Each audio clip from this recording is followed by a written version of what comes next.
Hello and welcome to Still Got Legs, a Doctor Who Rewatch podcast brought to you by Another Happy Studios. Robin Hood, more like Robin should have written a different episode.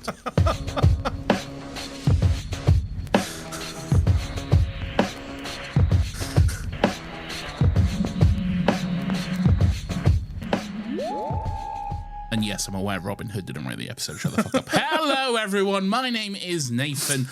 Wait, no, that's not where I start. Hello, everyone. Welcome to Still Got Legs, the only Doctor Who rewatch podcast in the world. There are no others that exist because if there was, they would all be fictional, but also maybe real or maybe a robot or something. I don't know. Look, it's very vague. Anyway, my name is Nathan, and as always, I'm joined by my wonderful companion as we go on this fantastic journey through time and space and rewatch all of Doctor Who. Alonzi, do you want to know?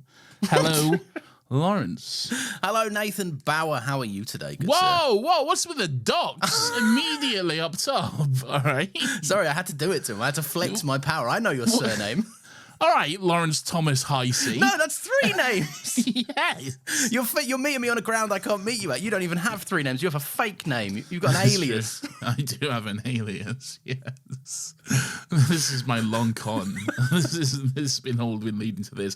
What's with the immediate docs up top? It's not a dox. You don't know what a dox is. That's not a dox. That's a legal thing. People know that. Well, they shouldn't, all right? I'm not comfortable being full named right up top. You have right? two podcasts. What do you mean?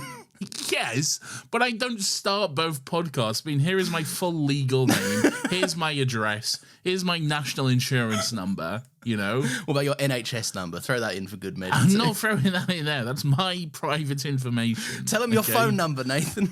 07. We brought it back. That is real. Please believe that. Of course. I know the rules. I know the name of the game. Now say yours. No. All right, fine. I all... will. I'll have to beep it. It's 07. There you go. If anyone has any deep beeping technology, there's probably an AI thing or something. Oh shit, there probably is actually. Maybe. I don't know. Anyway, what's going on? Not much, man. Just watching Doctor Who. What about you? Yeah, same. I'm not currently doing that. I'm actually talking to you on a podcast. I'm also doing that. Yeah. Nice. Anyway, today we're talking about Season 8, Episode 3 of Doctor Who. It is Episode 107 overall of the revival and 107 of Still Got Legs. Maybe. I feel like I probably got that wrong at some point, but that's what it says it is anyway. It's written by Mark Gatiss, directed by Paul Murphy. It is, of course, Robert of Sherwood. Interesting. Yeah, right. Firstly, you walk into this thinking, Mark Gatiss, I'm in for a stinker before we've even started up the episode. I'm ready to be served a plate of dog shit. Okay, that's what anyone sees that and they're like, all right, we're in for a rough time. Yeah, all right. And I feel like you've given away in your intro you're not maybe the biggest fan. Well, I'd like to know your general thoughts, please, Lawrence. All right. Not since Victory of the Daleks, Nathan, have I been so charmed. No. Okay. Look, I am aware. I understand. And I see it and I get it, right? But I think this is fun. I think this is a good, jaunty laugh. I think we've had so many episodes lately that have been so entrenched in deep stuff because of obviously we had Matt Smith leave us recently and then they had to introduce a new Doctor and that's all very heavy stuff. So this is nice. This is a nice change of pace. I think, contrary to what I've often said about Mark Gatiss, I think this is actually really well written in places. Maybe not towards the end, but definitely some stuff in the middle I quite enjoy. And I think this is good. I can see you're squirming. I can see you don't agree. What do you think? See, here's the thing. It's not that I don't agree. Yeah. It's that I don't agree as much. Okay. All right. I think it's probably one of the better offerings from Mark Gatiss. Okay. Which is obviously not much, to be honest. Well, no, because you give me this or you give me a cold bore, I'll take this. You give me this or you give me a fucking haunted house with Dougray Scott, I'll take this. All right. Yeah. You give me a this or a Charles Dickens and the Gelf and that pervert is touching up Rose. I'll take this. All right. Yeah. You give me this or a Victory of the Daleks. I'll take Victory of the Daleks. I'll also take Victory of the Daleks over this. Yeah. Yes. However, all right, I think it's a little boring. Okay. I think it meanders for a little bit, like throughout the middle and stuff. I think there's some good stuff in here, though. There's some good pieces of writing. There's some good moments throughout, which I really like. One moment in particular, which I fucking love, and I'm very excited to talk about. But mostly, it's a little boring, and it's just a little, whatever, you know. Like I think maybe I enjoyed it way more because I went in right. I already saw some. I try not to do this, but I did see some Discord comments being like, "This is not great." Right, well, you need to stop doing that. Yeah, right? I know, I'm aware, but I had to go on the post to, fucking follow it or something so I could tweet about it or whatever, right? But You've never not tweet about it, not to put it on the Discord. I had to follow the post or something. I don't know, Pierce told me how to do it one time, and that's just what I do. Okay? What? So I had to click on it very briefly, and I saw, like, the first couple of comments, and then I was like, no, wait, why am I looking? I shouldn't look. And I didn't look. Yeah. And then I knew it was Mark Gatiss. And then I turned the episode on, expecting to be like, this is going to be a long fucking 45 minutes, this is. Yeah. And I was pleasantly surprised, but maybe that's because I went into it expecting genuinely bottom of the barrel shit. Yeah. Okay. So, I don't know, maybe that's coloured my viewing, but I quite enjoy this. I'd be remiss to say I didn't find it fun and charming. All right, well, I'm looking forward to hearing your takes. I feel like I'm in trouble now. I feel like everyone's disagreeing with me. Do I sound exhausted? To you? Are you? I don't think you do. Okay, because I saw in the Discord someone posted, like, I've finally been able to tell the difference between Nathan and Lawrence. Nathan is the one who always sounds exhausted. So I'm like, oh, okay. I think you have a deeper voice. That might contribute. I do have a deeper, sexier, manlier voice. Well, all right, we didn't say any of this. It's more rugged and masculine, and it's sexy. And mine is sexy too. Yeah. In its own way. Yeah. In a way that meek, small men are sexy. Hello, I'm Lawrence. That's not me. That's you. That wasn't me saying that. That was Nathan. No, that was you saying that. What? So who said that? Who said you? Name and shame. Who's making personal comments? I don't know, to be honest.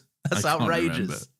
I can't remember. But apparently I sound exhausted, so there we go. I could see that maybe towards the end of an episode where it's been like 3 hours recently and we're knackered. How dare you? I am nothing if not a ball of constant energy on these podcasts. Okay? All right, okay, sure. I'm always ready and raring to go.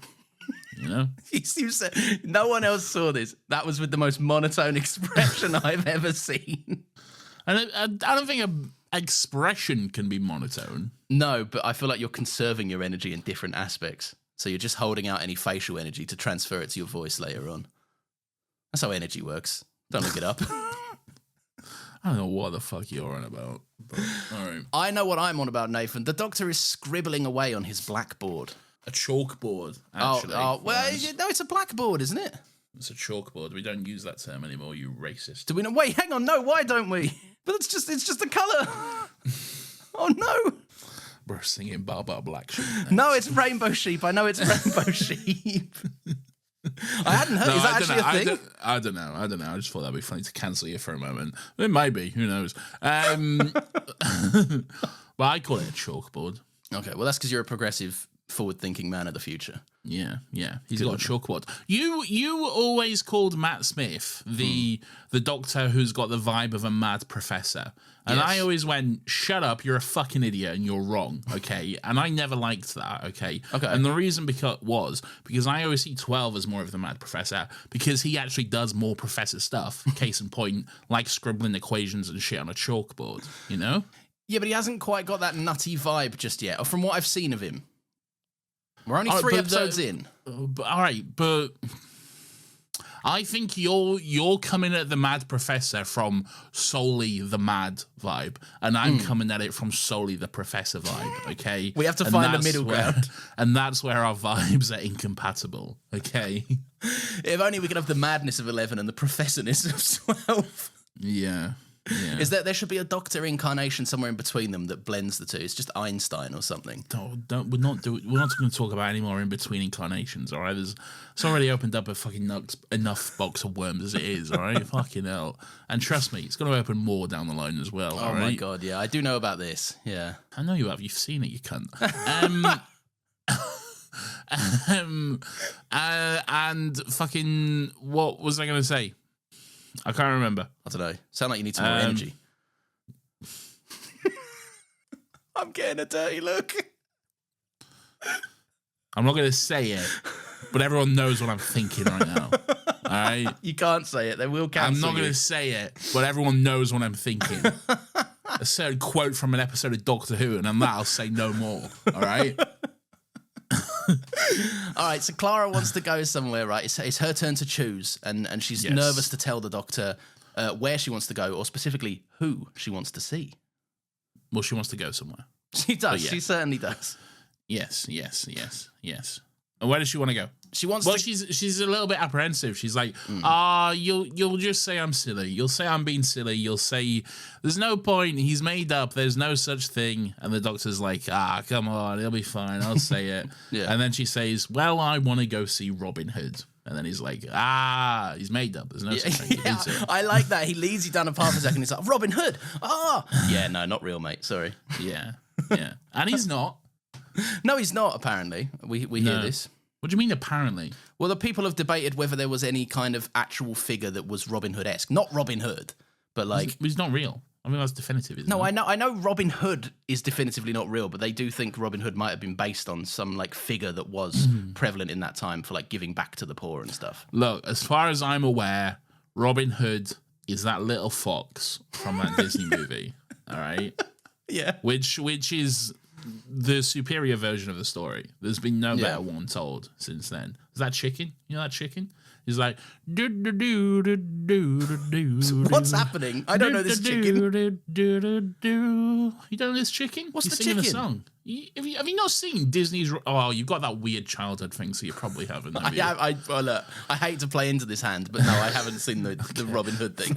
Oh god! For anyone who doesn't know, Lawrence had a really weird childhood where, like, he just somehow was not allowed to watch like any like children's or family TV shows or You movies. say at not all. allowed? Like I didn't have an interest. It didn't come up for me. I guess I was allowed to watch other things. No, there was some weird shit going on. All right, Okay. He's had a weird fucking childhood where he was only allowed to watch fucking French noir cinema or some shit. Yeah, that was famously what I was watching. Yeah. Anyway, you need to watch Robin Hood because it's great. Because there's a chicken who narrates it, and he sings this great song, and it goes like do do do do do do do do do do do do. I'm familiar with the song. I presume it's from this chicken.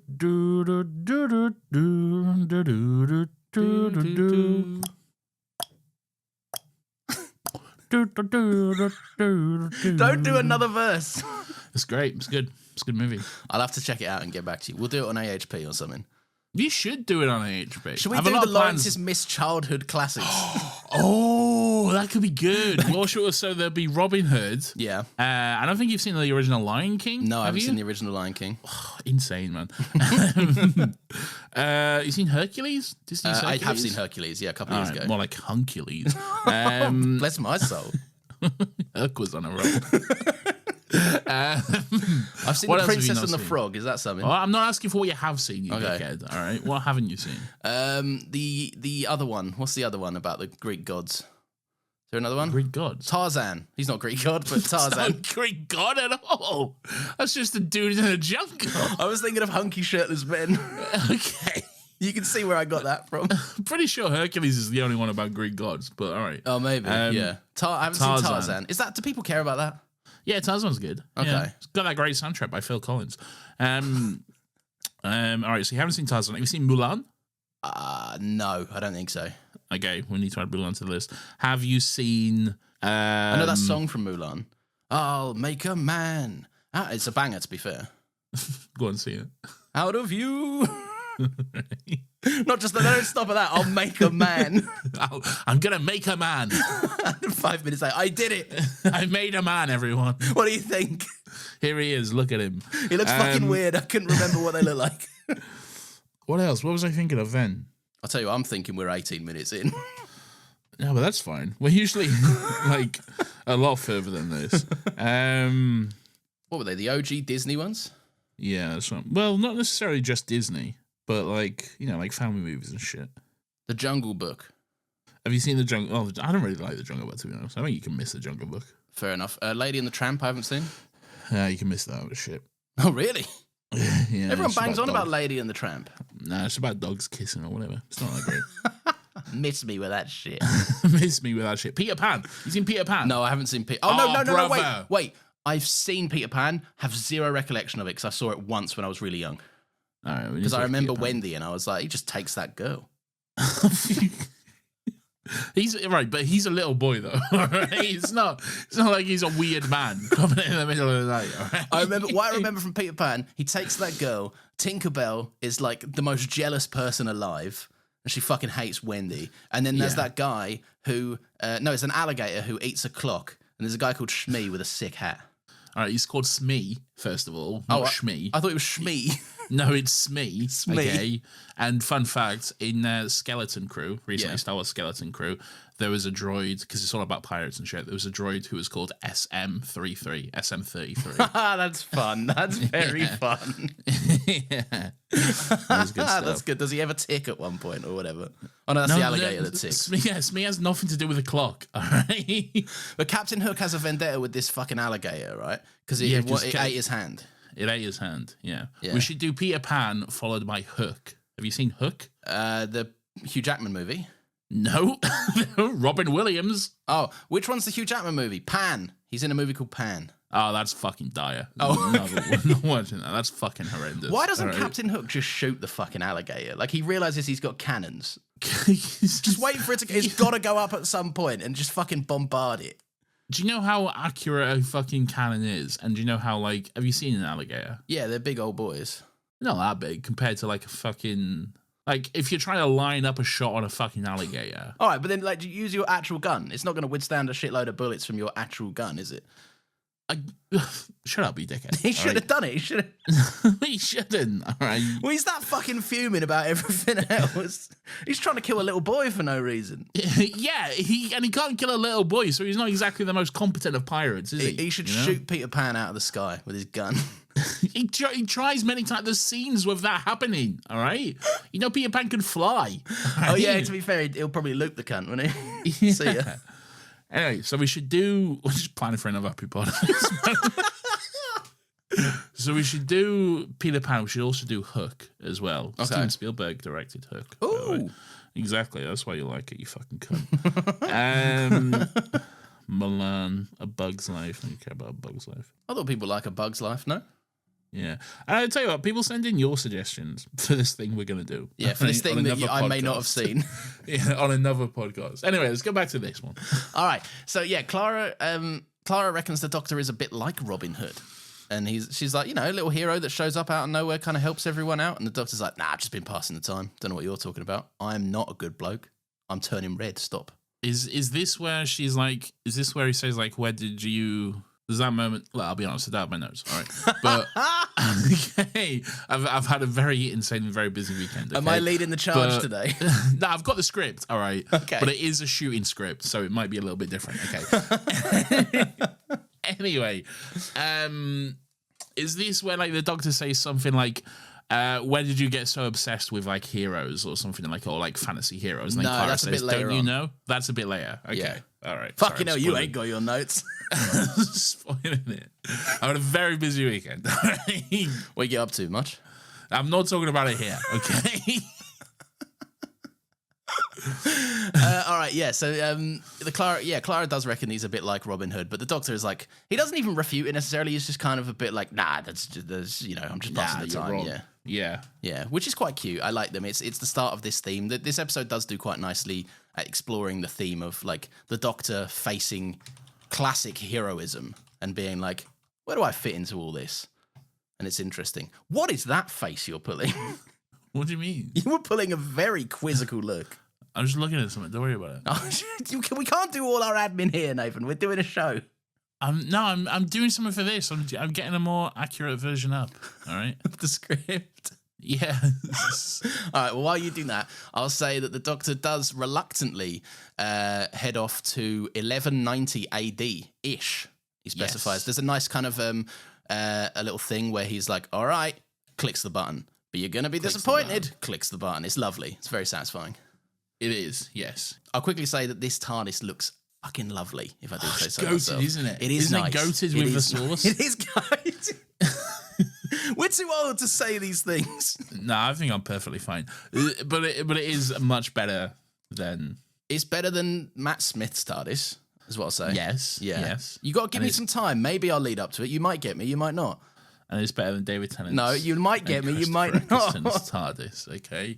It is lovely. I do like, because there is that shot where it pans up to the rotating columns thing as well as they fly off. And then I tell you what, I do remember this. There's one thing I like about this episode where from that, it kind of like, it fades into this, it like fades transitions into the Sherwood forest. And it's almost kind of leaning into that like fictional aspect of it. Like it's a little bit fairy tale, a little bit not real, a little bit fantasy and stuff. Because it wasn't just a straight cut. There was something about this fade and the kind of like sort of like Vaseline on the camera sort of look, which just made it a little bit like fantasy-esque. And I know there's something nice about that. Yeah, it feels, and like the Doctor does make a point later on about like how sunny it is, how green the grass is. Like there is a picture perfect kind of vibe to this whole episode, which does look really nice. But no, that transition it is something different. I can't quite pinpoint it, but it is different somehow. Yes. And it's nice. Yes. Yeah.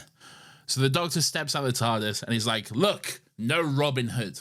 And immediately they run into Robin Hood. Like he's been waiting. Not even a set, like straight a fucking way, all right? Like, I cannot stress how fucking accurate the TARDIS was in this situation. Right? I think Robin Hood got lucky because obviously he shoots the arrow and it lands on the TARDIS door, right? Yeah. I think what Robin Hood was actually doing was lining up a marauder in his shot or something. Oh, no. And then a box materialized and he shot it while looking away and then went, what the fuck, a box? And then heard that guy go, Robin Hood, and he went, yeah?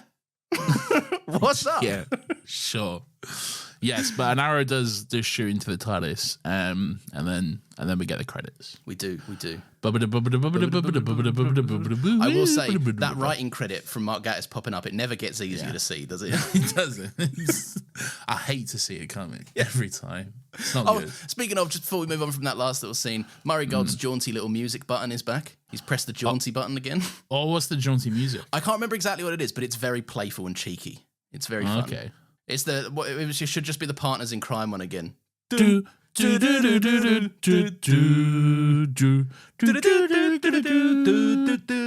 this over fucking a call is not fruitful at all. All right, it's fine for you but fucking hell, horrible. Anyway, carry on. Where are we?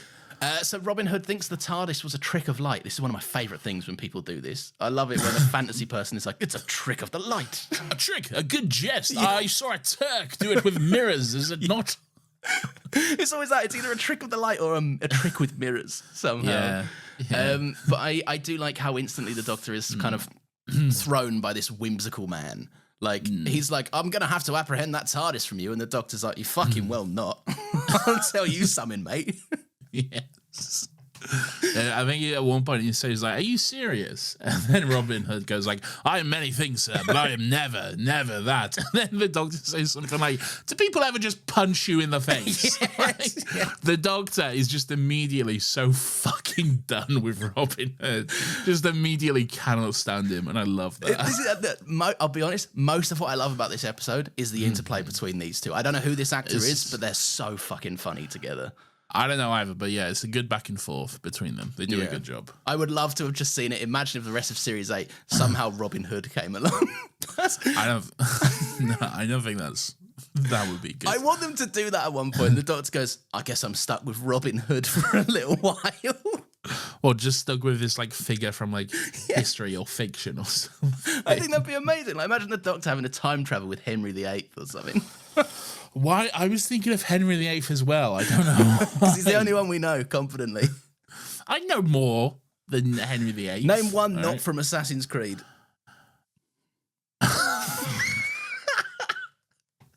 No, but no, that's not fair. Because as soon as you say that, all I'm thinking of is ones from Assassin's Creed. Like my mind immediately went to Leonardo da Vinci.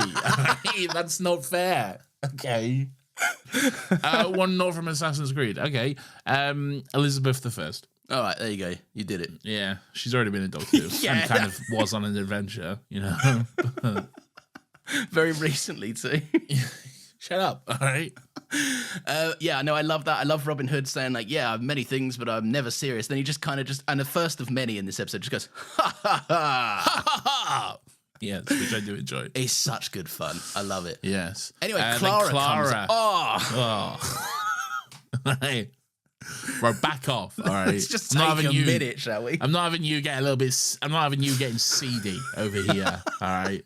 But allow me to say, I am barking as soon as Clara steps out of the TARDIS in that of the era dress. Yeah. So it's rare when they do this, but I always love it when the companion or the Doctor kind of goes for a more period fitting garb. What do you think of the Doctor's look this episode? He has a different colour shirt on. Was it purple? Purple shirt. Yeah, he's got purple shirt. Yeah. He's all purple, kind of. He is a little bit all purple. The code's more navy, but yeah. Well, yeah, but there'd be that darker tone vibe. Yeah, no, yeah. Yeah, I like it. I like it more than the white one. The white one still felt, the white still felt like there was something missing, like a tie missing. Well, you're in luck, Lawrence, because we will see the white one a little later. So I'm in luck that it comes back, the thing I don't like? No. In this episode. Okay. Oh, okay, all right. It's a continuity error, is what I'm saying. Oh, I see, okay. Yeah. I'm excited to point out my continuity error. Nathan gets to do his thing, his Cinema Sins thing. I do. I'm very excited, everyone. Stay tuned for Nathan's continuity error. So yeah, Clara's looking incredible, right? Not even just like in a seedy way, right? Clara, like, not that I was admitting it was seedy before, it wasn't, all right? You are seedy. No.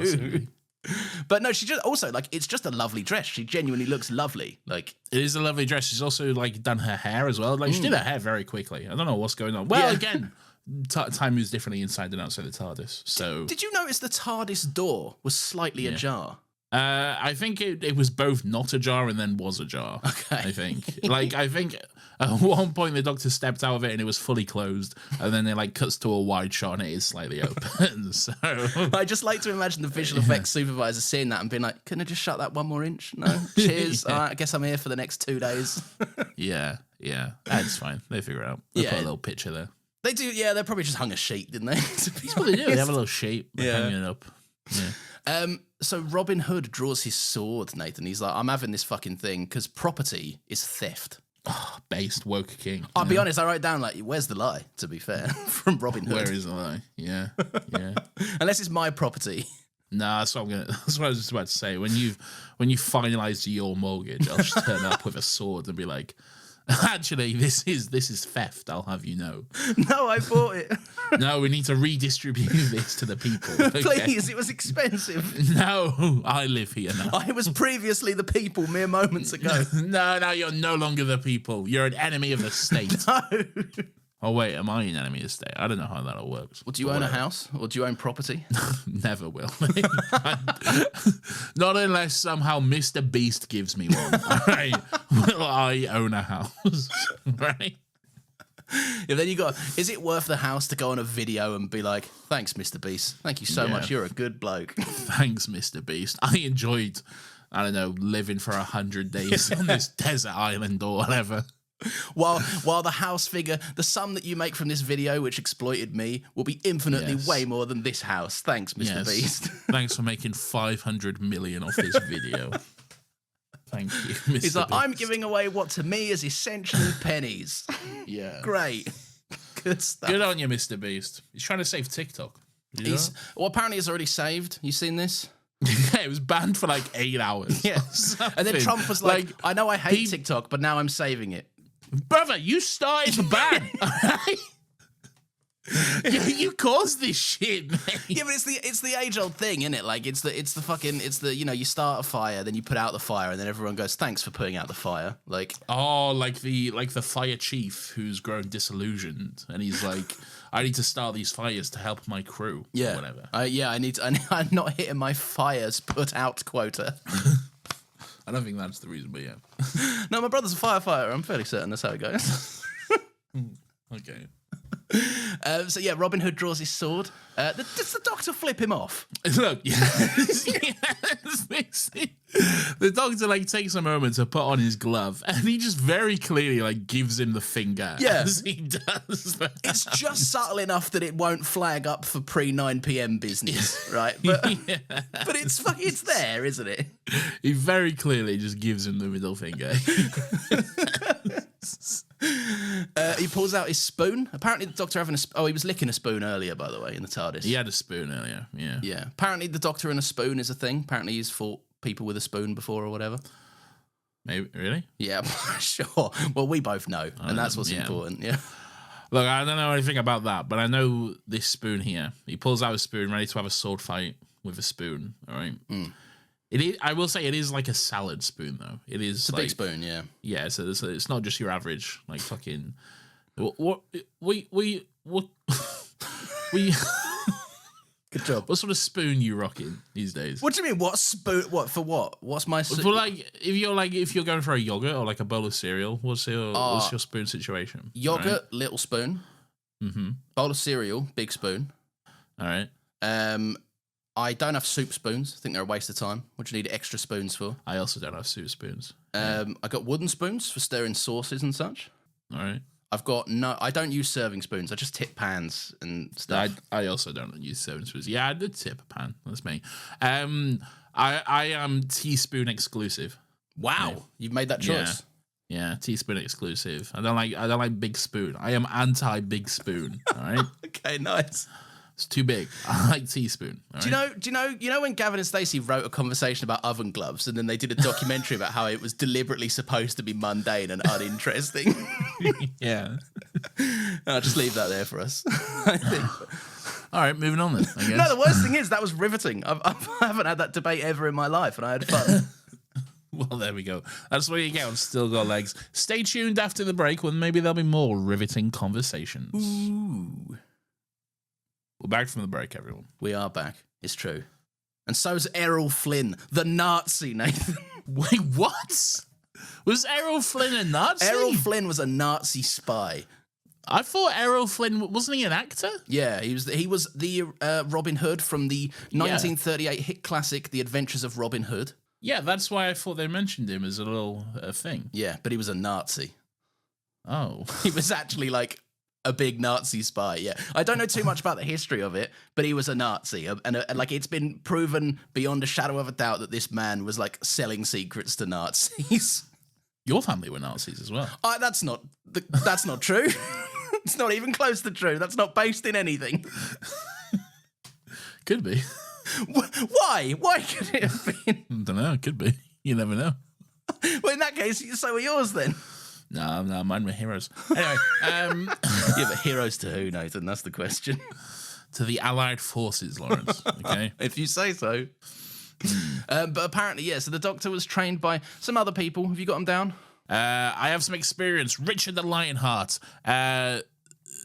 Cyrano de Bergerac. I can't pronounce that. Sure. Errol Flynn. He had the most enormous ego. He had the most enormous cachet of Nazi secrets, Nathan, is what he had. Oh, no. You didn't know he was a big Nazi? I didn't, if I'm being honest. I only knew him as the actor, Robin Hood. Robin Hood. Yeah, got to be the most unintimidating Nazi ever, to be fair. Yeah. Yeah. Well, most Nazis are intimidating. They're just weird little nerds, aren't they? That's true, yeah. They were like, look at our fits. Like, we are the superior race. Shut up, you fucking weird cunt. You're a loser. I'll fucking punch you, all right? Fucking moron. I watched, about an hour ago, I was watching 500 Days of Summer, and I was just reminded how disgusting. What a movie. It's such a movie, but I was reminded how disgusting just beta males are. Like, get a job. When I want to not my heart. And Harrison Ford gives him a wink. That's lovely. He does. Yeah. Like a friend. We really will discuss everything before Doctor Who on this show. Anyway, they have a little sword fight. The sword fight's a bit of fun. The Doctor's fighting with a spoon or whatever, and then he pushes him in the little river. He does a switcheroo. He does a very important move that might come back later on. Ooh, maybe. Yeah, but bottom line is Robin Hood gets absolutely clotheslined. And then he pulls a switcheroo on the Doctor and clotheslines him, which is fun. Good stuff. That's what we like to see, maybe. I don't really know. Anyway, a woman's getting stolen by marauders. A woman? Or is this maybe an important woman? I mean, it's obviously Maid Marian. Yeah, it is. Like, if you know anything about Robin Hood and they focus on a woman for more than 2 seconds, you're like, oh, that's Maid Marian. Yeah, of course there she is. Yeah, yeah, that's Maid Marian. You know, was she also a fox? I think she was also a fox. She was a fox. Yeah. Oh, she was a fox. Very nice. I tell you. Oh. No, but she was a fox. She was like a an actual, like the animal of fox. Yeah. Fun fact: this is a lady who was in. I couldn't figure out where I knew her from, the actress, and she was in Bridgerton, and she's very good in Bridgerton. I enjoyed her. Oh, okay, because I also couldn't figure out where I knew her from, but I haven't seen Bridgerton, and I never will. So there's that, I guess. So there's that. So the mystery still stands. Where does Nathan know her from? Well, I guess we'll never know. Okay. I could simply look it up. But I refuse. No, he refuses. Okay. I'll tell you who I didn't need to look up, Nathan. Oh, okay, go on. Ben Miller. Here he is. Who's Ben Miller? This is this guy, Ben Miller. You know, the comedian Ben Miller. Who's the comedian Ben Miller? Of Armstrong and Miller fame. He's the main baddie for the whole thing, the sheriff, the evil prick. I don't think I've seen Armstrong and Miller. Oh, this is what you would typically give me crap for. This is a pretty big break in like popular British comedy. I don't think it is. I don't think most people have watched Armstrong and Miller. He's everywhere. He's on all the shows. Yeah, I know he is. He's Mr. Smith, and he was that guy. He was outnumbered. No, that's husband. Armstrong. This is Miller. Oh, is that Armstrong? Yeah. Well, yeah, but he's in all the shows though. I'd say he's more famous than this cunt. Yeah, I wouldn't disagree. Oh no, but this guy's Johnny English's mate. He's Boff from Johnny English. No, he host's Pointless. All right. I'd say the number of people who watch Pointless is more than the number of people who watched fucking Johnny English. Okay? I see. I thought I went, he was in Johnny English, and you went, yeah, Pointless. Oh, no. Just an outright dismissal of Ben Miller's entire career. No, he hosts Pointless. Oh. So do you not know him then? You're not vibing with Ben Miller? Who the fuck is Ben Miller? He's right funny, man. Like he's got that great sketch where he's the World War II pilots and they talk like, I guess what, 2010? Like fucking kids talk like. You bring up this sketch so often. So good. Right? It's a great formative sketch for me. All right, great. It's what got me into my sketch comedy. You haven't done sketch comedy that you've seen. I think you're alone on this, if I'm being honest, mate, because I don't think this is a big popular thing. Really. I do want people to let me know. Is this something I know too much about, or is Ben Miller well known? For me in my house, Ben Miller, like, that was a name. We knew Ben Miller. Armstrong and Miller ran from 97 to 2001, okay? Yeah, I understand it's not exactly a dynasty, right? But at the same time, it was there and it happened. I don't think it's got the same like reach as say maybe a Mitchell and Webb. It's not Mitchell and Webb. I get that it's not Mitchell and Webb. Yeah. Anyway, Ben Miller's here. All right, great. Well done, Ben Miller, for being in this episode of Doctor Who, I guess. All of my notes call him Ben Miller. I thought you would have known. I don't know who that is. He arrives with a big goatee and he wants this young woman, aka Maid Marian. He's like, you could do some labour for me. Anyway, this isn't really that important. An old guy spits on him and then he just kills him. Yeah, they just kill this old guy and then the robots, but we don't know they're robots yet, but they're clearly robots. So like, these enormous soldiers. Yeah, these enormous faceless soldiers. Yeah, whatever. So Robin Hood starts introducing Clara to his posse, or you might even call them a band of merry men, Nathan. Posse. I'll be honest, I wanted to write that. I wanted to write that specific note, and it was very hard not to call them a band of merry men because I wanted the reveal. I like that Merry Men song from Shrek. Yeah, it's a good song, I guess. Oh, merry men. What's the definitive version of the merry men? Don't know. Are they all foxes as well? Oh, no. No, because Little John's a bear. And he's like, it's like the same bear from the Jungle Book. And they just of course, clearly just reused the animation. They did that a whole bunch, didn't they? They did, yeah. There's a lot of that. Yeah. I wonder if when we do it for AHP, we're going to encounter like, oh, we recognize that from last week. That sequence looks pretty similar.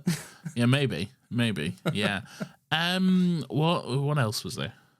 I can't remember. There was for a while. In the 2000s, not long after Doctor Who came back, there was a BBC drama of Robin Hood, which was quite popular. I remember watching that. Oh, I've heard people say that now that you're saying it, right, there apparently people wanted the guy from that show to do Robin Hood in this and for them to make it like a crossover fun little thing. Oh, really? Yeah, but obviously that didn't happen, yeah. Yeah, that'd be dumb.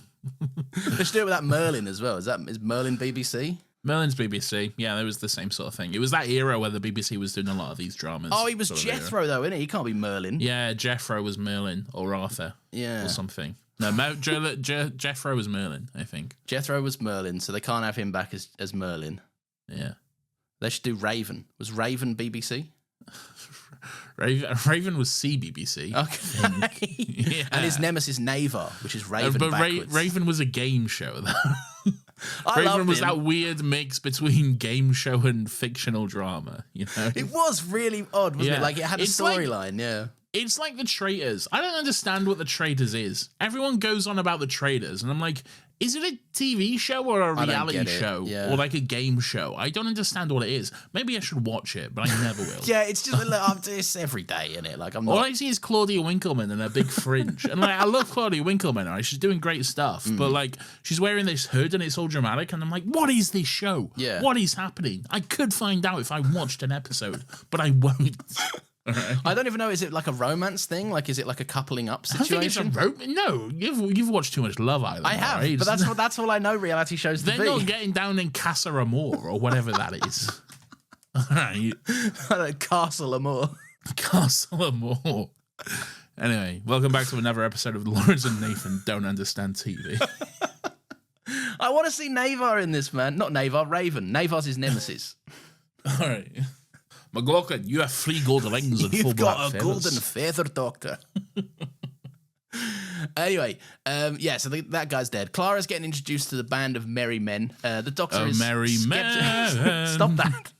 Sorry. The doctor is skeptically walking amongst them. He's scanning some of their heads, and he's basically trying to find a clue for this lot being imposters, because he still doesn't believe that Robin Hood or his blokes are real. Yeah, he thinks they might be in some kind of like simulation or a theme park or like some kind of scope thing he mentions at one point.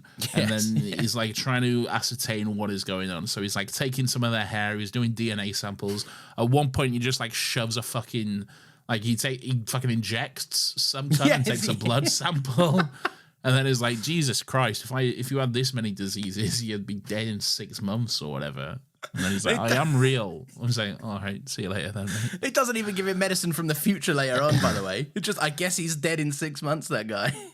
I feel like that would be like interfering. That would be like, you know, like David Attenborough's, you know, that rule thing. Like, don't get involved. Like you can't get involved with like in nature wildlife shit. You have to just, if you see like a lion eating like a baby fucking armadillo, I don't know, but like whatever. If you see a lion just go to town on a fucking baby animal, then you just have to let it be. You know, it's like, this is sad. Yeah. Oh well. Anyway, roll camera. Yeah. This is sad. I guess that's lunch, boys. Off we go. No, it's a good laugh. He's ripping off people's sandals, and he's like, "That's a real sandal." And he's like, "Yeah, give him my fucking sandal back." Stuff. It is good stuff. So yeah, Clara. In and amongst all of that, Clara does invent the term Robin Hood and his merry men, and they're very thrilled by that. See, this is just classic Doctor Who shit. Yeah, they love it. Right? They fucking, if there's like any kind of historical episode where we're dealing with someone from history and they've got like a term or a name that they go by, at some point you can guarantee the companion is going to give them that name. Yeah. And they're going to be like, oh, that's good. I'll use that, you know? Case in point, Martha and Shakespeare, Agatha and Donna, like... Yes. It's all, it happens all the time, all right? You got to throw it in there, all right? You do. So Robin Hood gives us the lowdown for the episode, essentially. King Richard's away, so his dickhead brother, which is the sheriff, is ruling in his stead. So that's Ben Miller, who's now out being a prick, basically. Is the sheriff? I don't think the sheriff is traditionally the brother of. I thought they said it was his brother. I might have got it wrong. No, because I think the thing is the king's brother is like the shit king, isn't there? Because there's the good king who is like brave King Richard, maybe. This guy's supposed to be Richard III. This guy, King Richard III. Yeah. Okay, maybe it's King Richard III who's like the good king, but then. Like, maybe that king went away to war or something, and then they were replaced with a king who was a prick. And because in the Disney movie, he's like the lion, but he's like a little coward. I can't really remember. Cat. Yeah. I don't know. Look, I don't know. Look, I haven't watched it in like it's 20 Ben years. Miller. Right. But you can tell he's evil because he's got his goatee. Do you know where the term sheriff comes from? I don't. Do tell. I barely remember it myself. No, I think so. I think it comes from like people who used to be in charge and like have the like protect towns and stuff were called a reeve. They were called a reeve of this town. So I'm the reeve of London or whatever. Right. And that's what they do. And towns and places in the UK, we used to refer to them as shires. Like Yorkshire, Nottinghamshire, Lincolnshire, okay? And over time, just the language evolved, so it was like the reeve of that shire, the shire reeve, the sheriff, and that was just how it evolved. Oh, that's basically. fun. Yeah. Well, there we go. The more you know. Yeah, you didn't come here for a history lesson, did you? But you got one. I think I might have stole that from Map Men, maybe. Oh, well, fuck them. They're not here. Yeah, I'll find them. Exactly. And they're not listening to this. We're 50 minutes in. Yeah, exactly. No, in fact, you didn't. Fuck them. You knew that. I knew that all by myself. All right. Well, look, I mean, in fairness, they didn't own knowledge. That's true. Yeah, they just stole it from a book. All right. So fuck them. Right? You're never going to get that on Radio Scaro, are you? Yeah, exactly. Cowards. So I tell you what, this is one of the exchanges I do really, really like. All right. Which one is that? This is where Clara pulls Robin Hood aside. Yes. And she recognizes his big old sad eyes because the doctor's been fuming that, like, you guys laugh way too much. What's this? Like, just have a relax for a second. And Clara recognizes his big sad eyes. And I think that's a callback to her time with Eleven, who was famously very frivolous and silly, masking a lot of inner pain. And I think that's just telling it. It works to communicate this idea that Clara, that's still the doctor. And it was Clara recalling that time with a different doctor and using it to inform decisions in current journeys with a different doctor. And I like all of that stuff. Yeah, I like her too. I like that you like Clara. All right. I like Clara quite a lot, yeah. Yeah, this would have been a horrible time for me if you didn't. So that's just like almost a whole year of us talking about Clara. It was just a trudge through the mud, yeah. And I'd have just been fighting you every single week. No, so. I think it's hard not to like her, right? Like, people had their complaints about her last season, but I think pretty unanimously, at least real kind of fans of Doctor Who tend to enjoy Clara, or at least the writing of Clara, no? No. Does it really? No, I don't think that's the case. From what I've seen, I don't know, I could be wrong, but from what I've seen, I always remember being very much alone in my liking of Clara. Bro's in the trenches. I felt like I was me against the world, all right? Fighting everyone because I love Clara. Yeah. Right? But yeah, I don't know. Oh, that's a shame though, because I don't get it. Like, she's written to be very emotionally intelligent, and people, I guess, probably were sour off the whole impossible girl thing, because I know that didn't go down a treat either.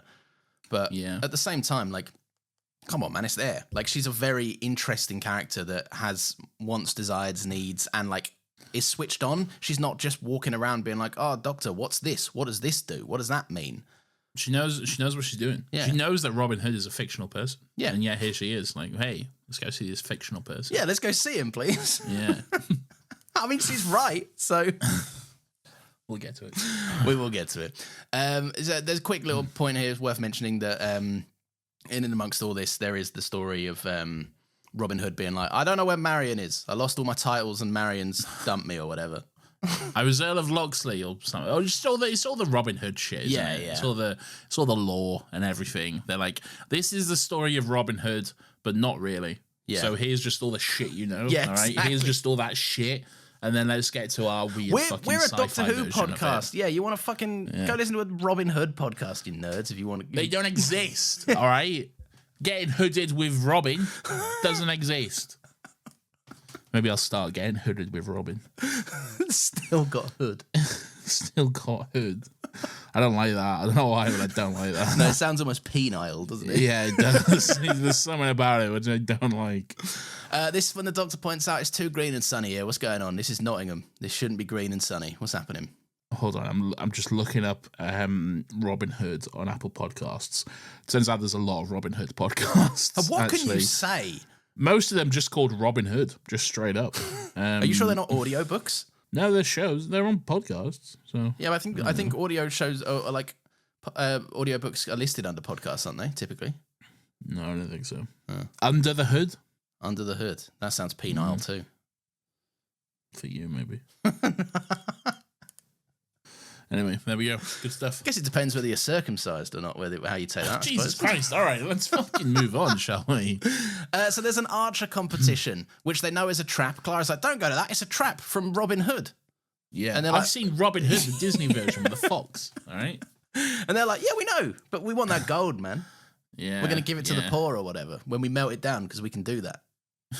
Yeah, but they don't. But Yeah, they don't. Straight up, they just don't. They just keep it for a while. Well, I don't understand this competition because they're like, Yeah. because they're like fucking. I'm a sheriff, and I've thrown this competition as a trap to capture Robin Hood because Yeah. I know he's going to show up because he fucking loves archery, so he's Yeah. going to do this archery, all right?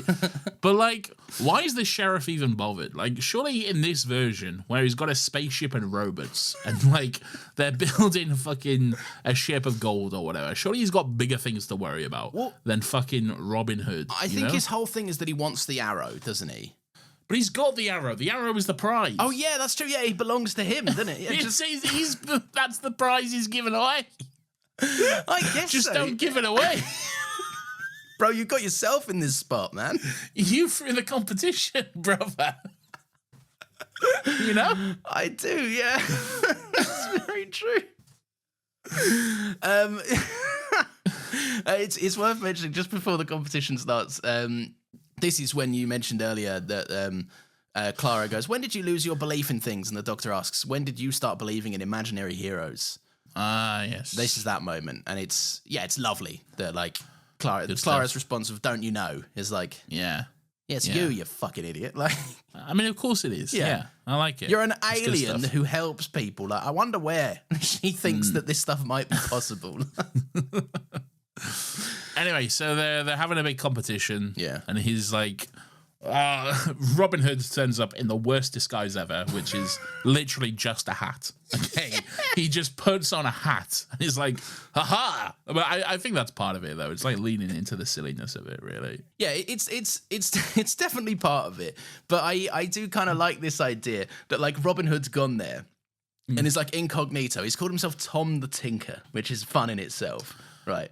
But then the announcer person introduced him as like, and this mysterious guy is called Tom. Like, wait, no, he should just not be mysterious. He's just called Tom the Tinker, then, isn't he? Like, No, he's mysterious. They all know. They're all in on it, though. That's the fun thing. including the sheriff. So like, why bother? Yeah. I don't know. It's just a fun little charade, isn't it? Don't mind me, just Tom the Tinker. I'm just a normal guy. Yeah. This competition as well, it's like so shit because the winner is just whoever goes last. Yeah, Really? Because, like, the sheriff fires a shot, okay, and he gets the fucking bullseye, but then Robin Hood fires a shot and he just gets he just hits it in the same place, so it splits the arrow, all right? But then the Doctor takes a shot and he gets it in the same place. So again, and then he can just go back and forth for a little while. So it's just whoever goes last. It's just wins. Look, I will admit, this is the exact scene I went, oh, I'm fucking with this. I'm fucking with this big time. It's so stupid. It's so dumb. And I just, yeah, you're actually right. Like my note verbatim reads, "This has now become a contest of who split the most recent arrow." Yeah, exactly. That's all it is. Yeah. But yeah, so it's quite funny. The Doctor does start I really enjoyed this. The Doctor flexes a little bit with a trick shot off of the robot or the Yes. big soldier. Yeah, we don't know it's a robot yet. No, not quite yet. Anyway, so the Doctor trick shots it, and Robin Hood goes, "Oh, well, you think that's good? Look at this," and then he just fires the same shot he already fired. Like, it's just like, well, you didn't do anything. Already cooler, done that one, Chief. You know, bro has nothing new. And then the Doctor just gets pissed off and just blows it up instead. Yeah, I like that. I thought that was very 12. To be fair, just like, Can I'm the done with Sonic this. blow up or just a fucking archery target? You know me, I'm the first person to jump on the fact that the Sonic shouldn't, and also it's made of wood, so it really shouldn't have any effect going on here. I think it's made of hay more than anything, but you know. Oh, well, that's flammable, but yeah. But what flammed it? I don't know. And it's also wood is flammable too. Yeah. Famously so. Yeah, I don't know. I don't know what flammed it. The Doctor did something. I don't care. It's funny. He blows it up. It's a good laugh. It's weird to where your line is. I don't quite know where your line is. My line is, and I've always been this consistent, I think, if I'm having fun, I don't care. If the episode is bad, then it's not good. I don't think that's true at all. You might be right. So yeah, they're always splitting arrows. The Doctor blows it up. Then Ben Miller's like, fucking interested in that little magic wand you got going on. I want his magic wand. Seize him. And then Clara gets a big spear and says she's taken the year 7s for Taekwondo, so she's fine to help out. Which doesn't involve, I think, any lances or anything. I'll be honest, I know next to nothing about Taekwondo, but I'm pretty sure it doesn't involve a big fuck off medieval spear. No, yeah. I think that's more jousting and that's about it. That's about where their interest stops, I think.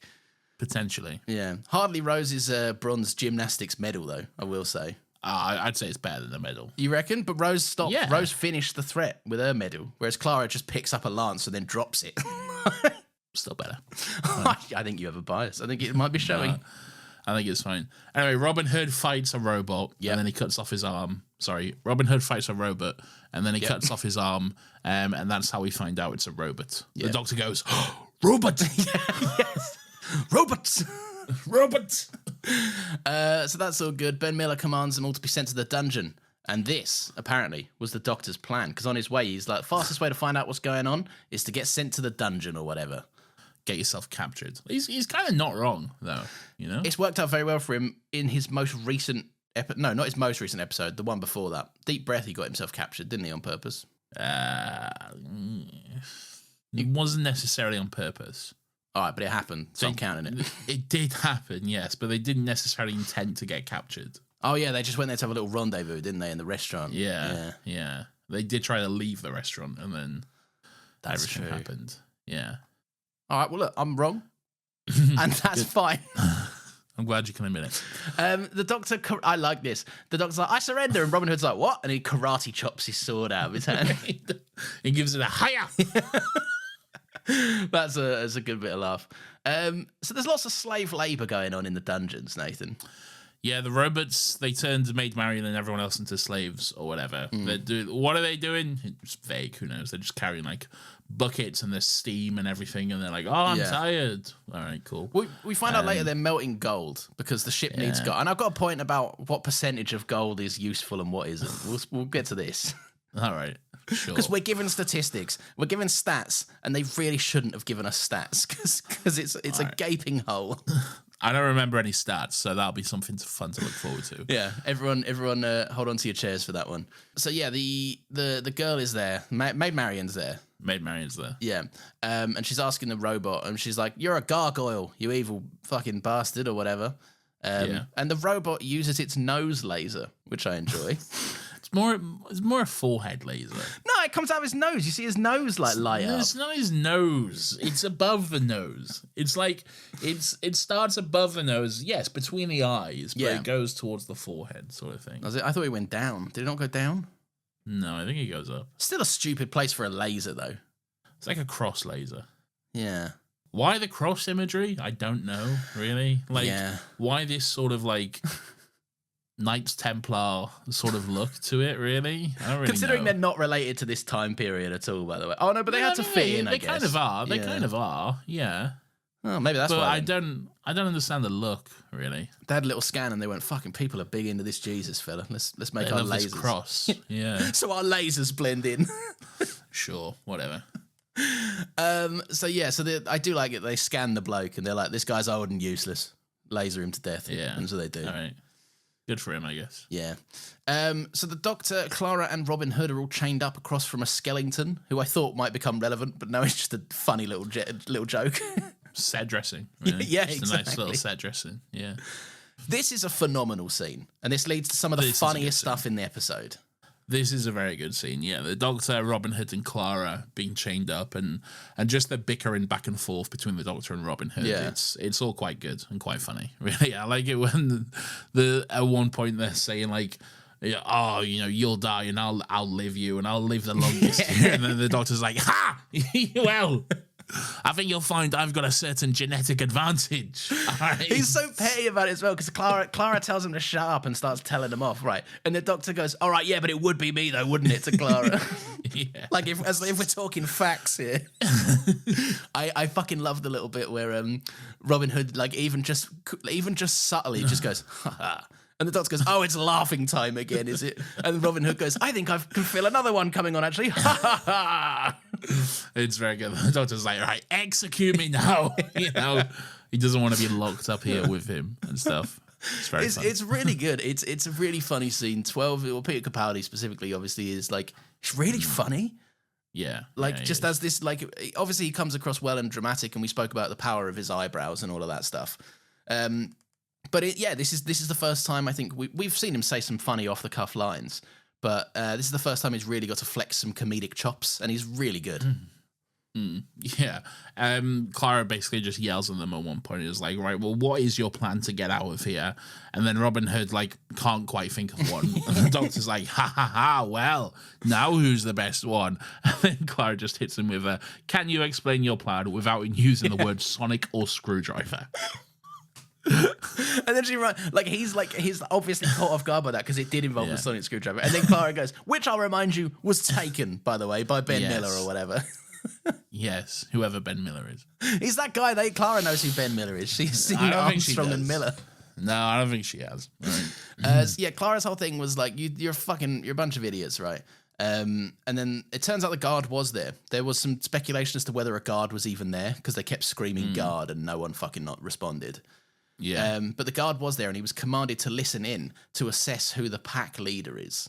Yes. Which is very fun, because it starts another bickering session between Robin Hood and the Doctor before one of the funniest cuts to wides I've seen in a while. Yeah, they're both going back and forth, like saying, well, it's obviously me. They've ascertained that it's me. The sheriff has figured it out. And then Robin Hood's like, "No, it's obviously me. He's found out I'm the real leader here." Then we just cut to a wide and see Clara getting freed. So he takes Clara down. But yeah, it's funny. It's funny. And also, like, the scene, this is what I kind of mean about Mark Gatiss. Maybe, I don't know, maybe he's got a ghostwriter or something. But like, this whole scene prior to this point has been written in a way that, Clara has called every shot. Like, Clara was telling them to shut up, telling them, "Right, what's your plan? Oh, it's shit. All right, what's your plan? Oh, that's shit as well." Like, she has called all the shots. So it's not even just a joke for a joke's sake. It does make sense narratively why they'd think she was. Yeah, it does, but I think I get it. We're not his biggest fans. Look, I think it's like a fluke or something, Yeah. A broken clock is right twice a day, all right? Yeah. And in this case, the two instances are Victory of the Daleks and some scenes from this episode, okay? But you haven't given me a criticism yet. Like, are you not? You must be having fun at this point, no? No. It's just meandering and dull. I find this is a fun scene and stuff, but it's like, I don't know. Is it saved by these scenes for you? Like, yes, it's saved by these scenes, Yeah. but there's also just like a lot of like dead air in between these. I think like the whole shit with like Marion and the robots and everything, and like I don't care about any of this. I don't mind that, because that's Doctor Who standard fare. That you got to set up the shit that's going wrong so the Doctor can save but it's boring.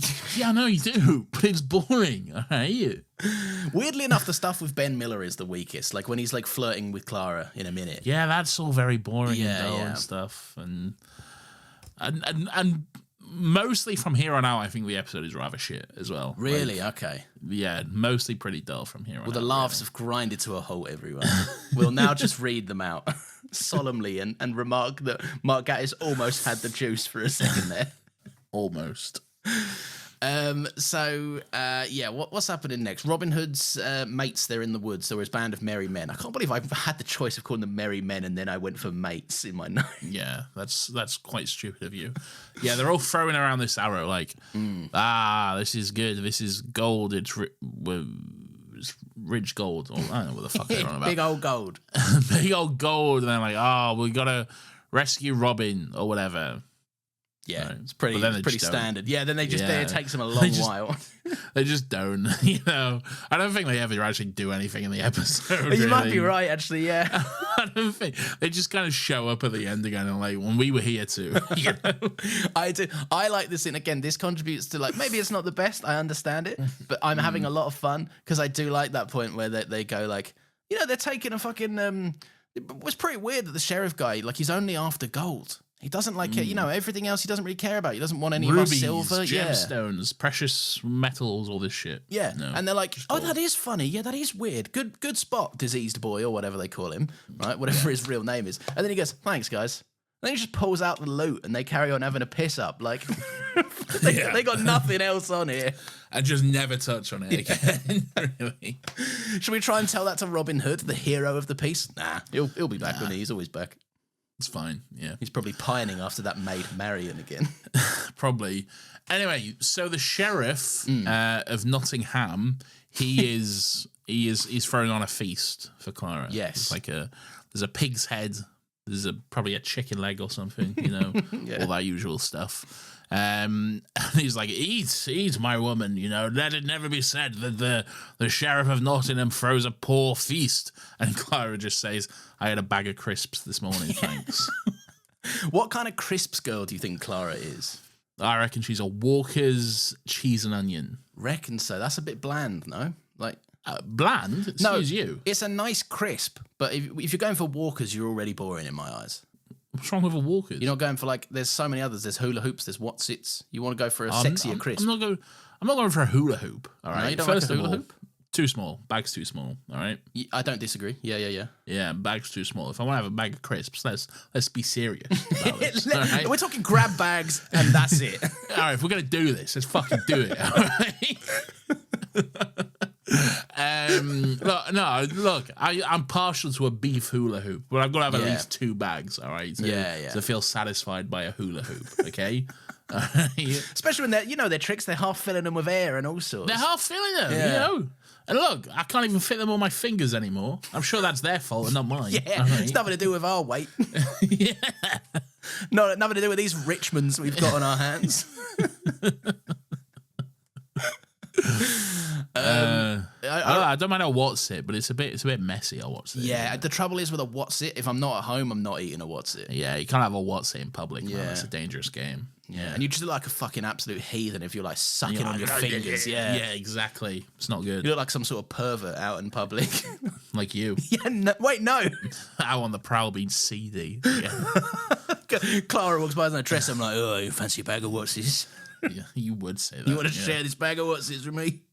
Stop it. I'll just spray you with a fucking bottle in a minute.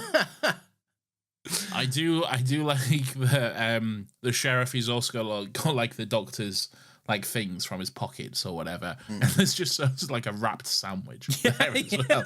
Like the doctor's lunch, he's just got a wrapped up sandwich, like a packed lunch ready to go.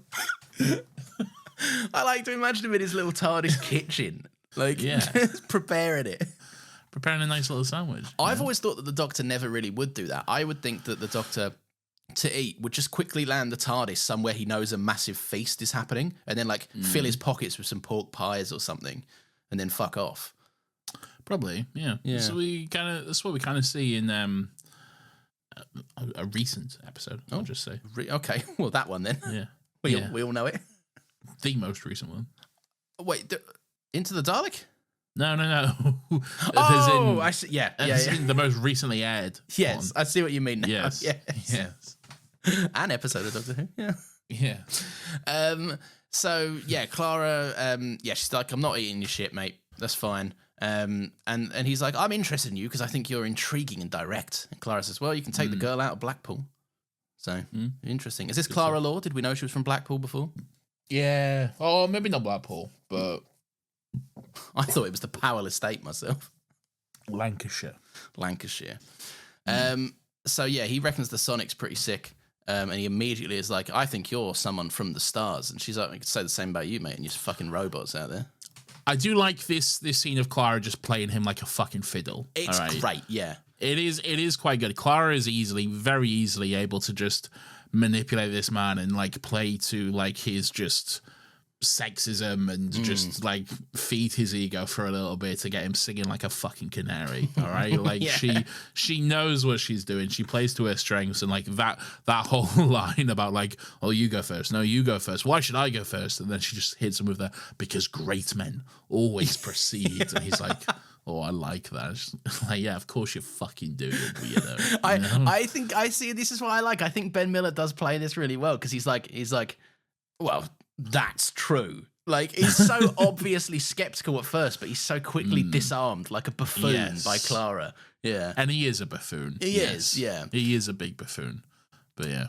So in and amongst all of this, right, this kind of cuts back and forth, so we'll talk about them as they go, right? But Robin Hood is kind of getting the doctor's attention. He's like, oi, let out a big fucking moan, would you? And the doctor's like, oh, that's embarrassing, mate. I'm not doing it. You do it. Yeah. If anyone's going to do a moan. So Robin Hood lets out a big moan, and they've concocted this plan where the I guess the guard will come in, and the doctor's like, I suppose he's supposed to like, he's dying, he needs help. But instead the doctor takes the opportunity to just dig on him, and it's like, he's sickly like a cowardly mouse. And he always has panic attacks. It's what happens whenever he's scared. Oh, he soiled himself. Yeah. Look at him. That I will admit, that line fucking killed me. Right? Just the really? Yeah, because it's the way Robin Hood moans, right? Because he looks at the doctor and goes, to be like, you prick, stick to the plan. And then the doctor goes, oh no, he soiled himself and all. It's so good. It is quite funny. Yeah. Before that as well, he said he has a fun line about how the Scots are strangers to vegetables. And that's why the doctor looks so old and sickly. Yeah, I think it's because he said he already looks quite pale. And he says, oh, it's the way with Scots, you know, they're the strangers of vegetables or something. Oh, well, actually, worth mentioning, his hair's longer in this episode and it looks better. Yeah, the Capaldi hair, it goes all over the place during this season. Okay, yeah. It's like it was filmed in between many haircuts, presumably. Yeah, there's one episode in particular where it's 3 different lengths in one episode. Okay, okay, nice. So yeah, don't worry about that. But it looked. What, are you a fan of the longer or shorter look from what we've seen? Oh, much longer. Yeah, like and that is something which really Capaldi's hair really goes on a journey with the Doctor itself, and like it really grows quite long and messy and stuff as we go on. Oh, it's as our friends over at Missing Mystic Falls would say, it's the hero hair. The bigger and buffoonish the hair is. Yes. Yeah. Absolutely. 100%. There we go. So yeah, I think that scene's really, really funny. And just so he's like, Robin Hood calls him close and he's like, come here, I've got a secret. You can't kill me or something because I've got a secret that I need to give this message to the sheriff or whatever. And the guard's like, all right, I'll listen in. Obviously, he's going to get swatted. This guard is the dumbest guard ever. He is. He's got bad teeth as well. He has got bad teeth. That's how you know he's a dumb idiot, because he's got bad teeth. Yeah. I was saying that like I did not recently book a dentist appointment and was told, they could be better, mate. Oh, no. I'm like, oh, shit, I guess I'll start flossing. Don't play into this stereotype of British people and their teeth. No, yeah, it's true. The Americans, they're already cooking us. Right? So don't true. give them any more ammo. They're not wrong, though. Don't give them any more ammo. All right? All right, sorry. I let the side down there. So yeah, this was this is good. Robin Hood knocks him out, and Robin Hood immediately turns on the Doctor and is like, soiled myself. And he went, did you? That's getting into character. Another great line. Yeah, that's good. So the guard is knocked out, and then they're like, oh, let's get the key, which they have to like reach for with their feet. They have to, because it's slightly out of reach, and they've got their hands bound or whatever. Yeah. But they're both like being like, no, I'll get the key. No, I'll get the key. Like they both want to be the hero to save the day, that they end up kicking the key down like a little grate drain thing. Yeah. And then it's gone forever. This might be the point where they might have been overshooting it, but I still don't care. It's very fun. I think it did jump the shark a little bit during this scene, but it's fine. It's just a laugh, though, isn't it? Like, you're having fun. I'm having fun. It's all right. I guess I'm having fun. Maybe you're not. Anyway. So yeah, Ben Miller was doing all that. It's the same as earlier, right? Ben Miller's doing all his riz. Clara's like, yeah, man, whatever you say, just tell me about them robots or whatever. Yeah, like I saw a spaceship and it came down and all this shit, all backstory. It's all vague and doesn't really matter. Yeah, to be honest, does it? It's that fun thing that happens with mediums where you like Ben Miller goes, "This happened to me," and Clara goes, "I know." Yeah, and me and all. Where mediums, they don't, like, I'm getting has someone old died recently? My nan. It's your nan that I'm thinking of. Yeah, it was your nan, actually. Yeah. She's reaching me from the beyond or whatever. I'm getting the word nonce. Nice. I have no context for that, but I know that meme so well. It's from Phoenix Nights, one of Peter Kay's shows that he wrote and starred in. Right, I see. A fucking hilarious show. I mean, that one scene alone is brilliant, to be fair. Yeah, it's a very good show. Yeah. So yeah, Robin Hood and the Doctor. No, right. This guy Ben Miller, he wants to be not only the king of Nottingham, but also he's got grand aspirations. He wants to be the king of Derby, and Lincoln. I will admit that was a funny line. That one got me. Yeah. I don't just have my sights on Nottingham. I'll move on to further fields like Derby. And then Lincoln. And then the world. And then the natural progression. It's like a big jump from King of Lincoln to King of the World, all right? But sure thing. Go on, brother. Yeah. You know? Man, you can't fault a man with big dreams. You don't even know how big the world is in like 10 whatever fucking year this is, you know? Yeah, Christopher Columbus, the man who famously founded America, he hadn't found it yet, had he? I don't think that's true. No, it's definitely true. I read about it at school. No, I don't think that's true. No, not true. No. There's more to that story? No. This is baffling news to me. There's a lot more to that story, Lawrence. I know. I've played Assassin's Creed 3. I know what they did. No. It's not even in this. It's not, no. It's not even part of that game. So the Doctor and Robin Hood, they've come to the only rational way they can get out is by carrying the big weight with them that they're chained to. Yes. Which is a laugh, yeah. All I've got How do they get rid of that? Do they just not have it then at one point? Yeah, they say they're off to like the blacksmith or whatever to get it cut off. But then and that's it. You just, I guess the next time we see him, it's off. Yeah. All right. Classic stuff. Yeah, look, just write the problem, go, here's the solution, we'll see you when it's done. Yeah. All right. But yeah, so the Robin Hood is laughing and the Doctor's like, you need to cut that out, mate. You give yourself a fucking hernia. Keep laughing all this much. So they find a big white room, don't they? Yes, the big white room, right? And the Doctor's like, finally, this makes sense now. Yeah, know? I love that. That's great. Like, fucking hell, finally something that makes sense. No more stupid fairy tales. Like, this is what's more within his wheelhouse than just a woods or whatever. Yeah. He's found a bit like, he's found something that makes sense to him. Databanks, he keeps saying. Yeah. So they find out the ship is heading to the Promised Land. Yeah. Which, once again, is where the mechanical men were going as well. Same Promised Land, or? Yeah, Missy's Promised Land. Yeah. But we don't know what it is. Maybe it's a season-long mystery. It might be revealed in the finale or maybe the episode prior. Maybe. Sounds like a two-parter setup if you ask me. It definitely is. Yeah. So like you say, the crux of it is essentially the ship is damaged and it needed to blend in, so it transformed itself into a castle. And then all the robots, they were like, the ship was like, transform yourself into guards or whatever, normal blokes to blend in. And then the Doctor's like, and also they needed an enemy to fight. Yes. So they invented you, Robin Hood. And then he showed them all the memory banks and like, look, here's Robin Hood. Here's that Nazi, presumably. Look, here's a fox. Here's a Nazi. That's unrelated. They didn't show the fox. No, I know. I would have remembered if they did. All right? Why wouldn't they have shown the fox? I feel like that's even a funnier Probably little rights. Gag. Probably legal. Yeah, legal rights issue. You know what Disney are like. Yeah. I'm pretty sure in 2014 it was acknowledged that Errol Flynn was a Nazi, so they must have brushed that under the rug. I gotta look this up. When did Errol Flynn, when was he outed as a Nazi? Errol Flynn. How do you spell Errol Flynn? ERROLFLYNN. Whatever, Google will figure it out. Why some people still believe Flynn was a Nazi spy. A wartime Nazi spy. So you're saying he wasn't, though? No, he was a Nazi. But this is saying why some people still believe, implying I'm fairly certain the largely debunked theory, which still intrigues Hollywood historians, revolves around Flynn's relationship with a man who was a Nazi espionage. I heard he was a Nazi. Can't lie to you. Well, now there's doubt, Lawrence. All right. Well, listen. Right. I think it's down to Errol Flynn, long dead Errol Flynn, to prove that he wasn't a Nazi. I don't think you can. I don't think you can brush off accusations like that. I feel like someone in his estate must have been like, at some point, no, he was definitively not a Nazi and proved it. You can't just go, that guy was a Nazi, and they go, he might not have been. Oh, fair enough. Let him off the hook then. I have no idea about any of this. So I'm reading here, there's reports that he met Hitler.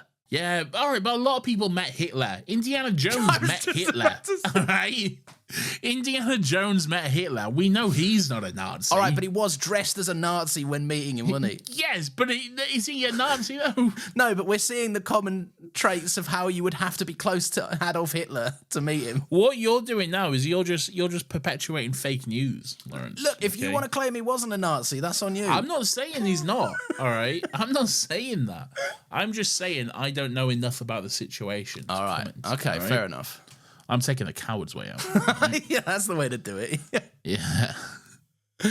But yeah, no, I this scene is great, right? Because I see it as it? No. I like it because I think it's a bit revealing on 12's character, the way he's like, because he's been trying to one up Robin Hood the whole time, right? And there's a difference, I think, between bickering about who's the better guy than harshly telling someone their entire existence is made up and being like, I fucking knew it, to his face. Like, it's a bit. I was reminded of the whole Jackson Lake thing from that bad episode of Doctor Who, where he thought he was the Doctor, and the Doctor was like, "I'm really sorry, brother, but you're not the Doctor," and that must be so crushing for you right now. The Doctor was quite happy to tell him this, though. He was, but at the same time, I think there is a difference between how like 12 did it and 10 did it, right? Because 12 is kind of cold to him. He is. That's what I'm saying. Yeah. So he's like, yeah, like you fucking. I knew you were a robot, you bitch. You're a robot. You're a robot. Yeah. But yeah. Anyway, then the sheriff shows up with some more robots. Yeah. And they're like, seize him or whatever. And then he jumps out a window. He's all about that this episode, seizing folks, isn't he? He loves seizing folks, yeah. But then Robin Hood jumps out a window. And then, like, the sheriff is, like, very quick to just give up. On, like, oh, no, a shallow body of water. Yeah, it's literally like just a little pond, all right? And the doctor's just looking out and he can literally see Robin Hood emerge from the little pond with Clara. But the sheriff's like, nah, don't worry, it's too much effort. It, yeah. I'm not going down them stairs. Oh, it's too much shit, you know? Just, he's got away, damn it. If only I had, like, several robots that could shoot lasers long distance. Like. Yes, as this man slowly walks away carrying an unconscious woman in his arms, you know? Oh no! How will I ever get them?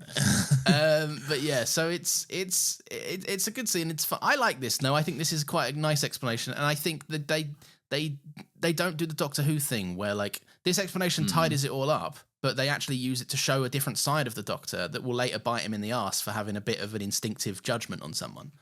Like, yeah, because they could just stick with this, but no. Spoiler alert! Later on, it's revealed Robin Hood's actually real and not a robot.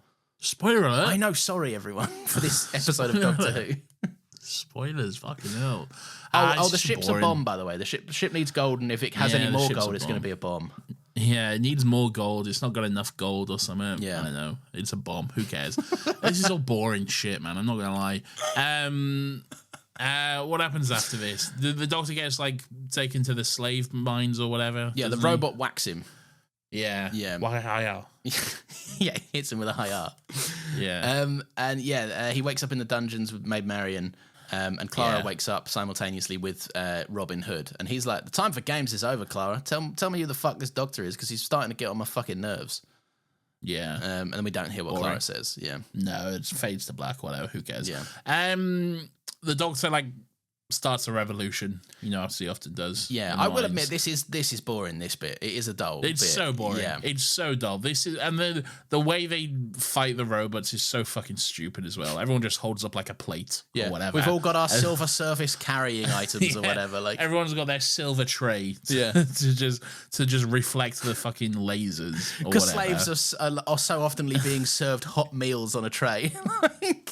I think it's supposed to be what they're like melting down. Really. No, because they're meant to be melting down gold and shit, aren't they? Like, But that is gold or whatever. is it not? Is it not just stainless steel? I don't fucking know, man. Whatever. Who gives a shit, you know? I mean, look. I mean, I'm splitting hairs over some dumb shit. I'll give you that. Exactly. Who cares, man? Anyway, they've all got their golden trays that they're fucking firing lasers at or whatever. Yeah. The robots all blow up or something. And then what happens? I like that they used the last one to knock the robot's head off. They're like, everyone stand in a circle and this robot is... It's a good thing this laser could not deflect either upwards or downwards. It can only deflect straight on. Otherwise, they're all dead. Everyone's just stood perfectly still as well. Yeah. Just stood perfectly still, holding their little tray like this. Yeah. And then... just like, and the director was like, all right, everyone stay still, we'll do the laser in post, you just need to stay there for like 5 seconds, and then that's good and we can all go have lunch. All right. If you're like some peasant from the 12th century, this is the scariest fucking day of your life. I'm supposed to hold this tray and this laser from a robot, which I don't even know how to reconcile because I haven't conceptualized what a robot is. I don't understand the concept of a mechanical man that can talk and move, but whatever. But this maniac told me to hold up a plate, so I did it. I have no idea what a laser is or what it does, but somehow it's shooting from this dude's forehead. All right. This dude, I thought he was just a big man. and somehow they can blow up other metal, but somehow it's reflected by this metal. I don't quite understand that, but whatever. All right. It works. Why not? It did the job. Then they all run out cheery. I do like that Maid Marian does give the Doctor a little kiss on the cheek and says, like, thanks for saving us. And I don't necessarily care for that so much. I care more for how the Doctor receives it and obviously needed it a little bit. Yeah, maybe. Bro's either lost in the script or doesn't care. Bit of both, to be honest. That's fair. That's very fair. Anyway, what happens then? Then they go see the sheriff?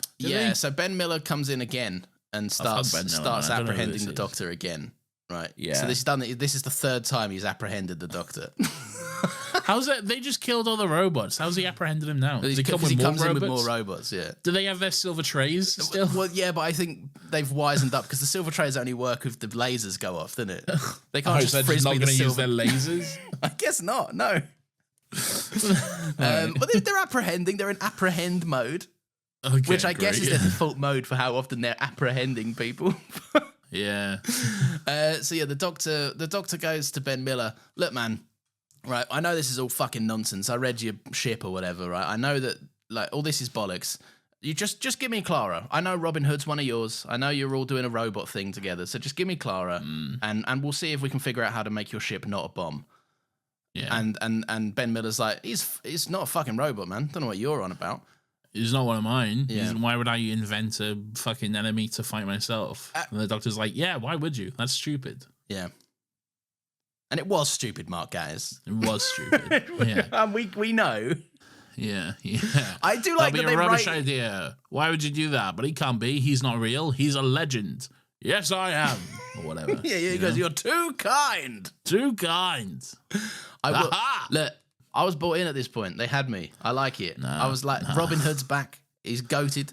Right, with the I'm rolling my eyes. No, I'm rolling my eyes. I'm not enjoying it.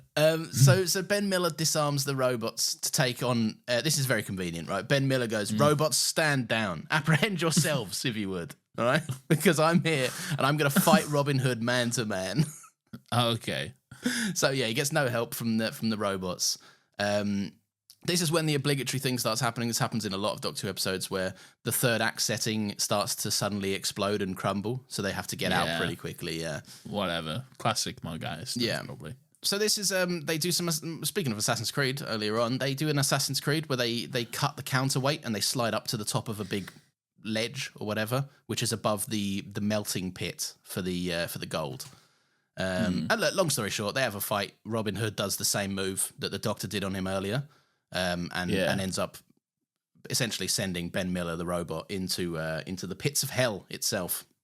Sure, whatever. Yeah, I do like it because I like the nod that the Doctor gives him. They've been bickering the whole episode, and when Robin Hood goes, I'll take something on from that guy earlier because he did fucking whack me into that river, right? He does the thing and the doctor looks at him and he's like, fucking nice one, brother. Like, I like that moment.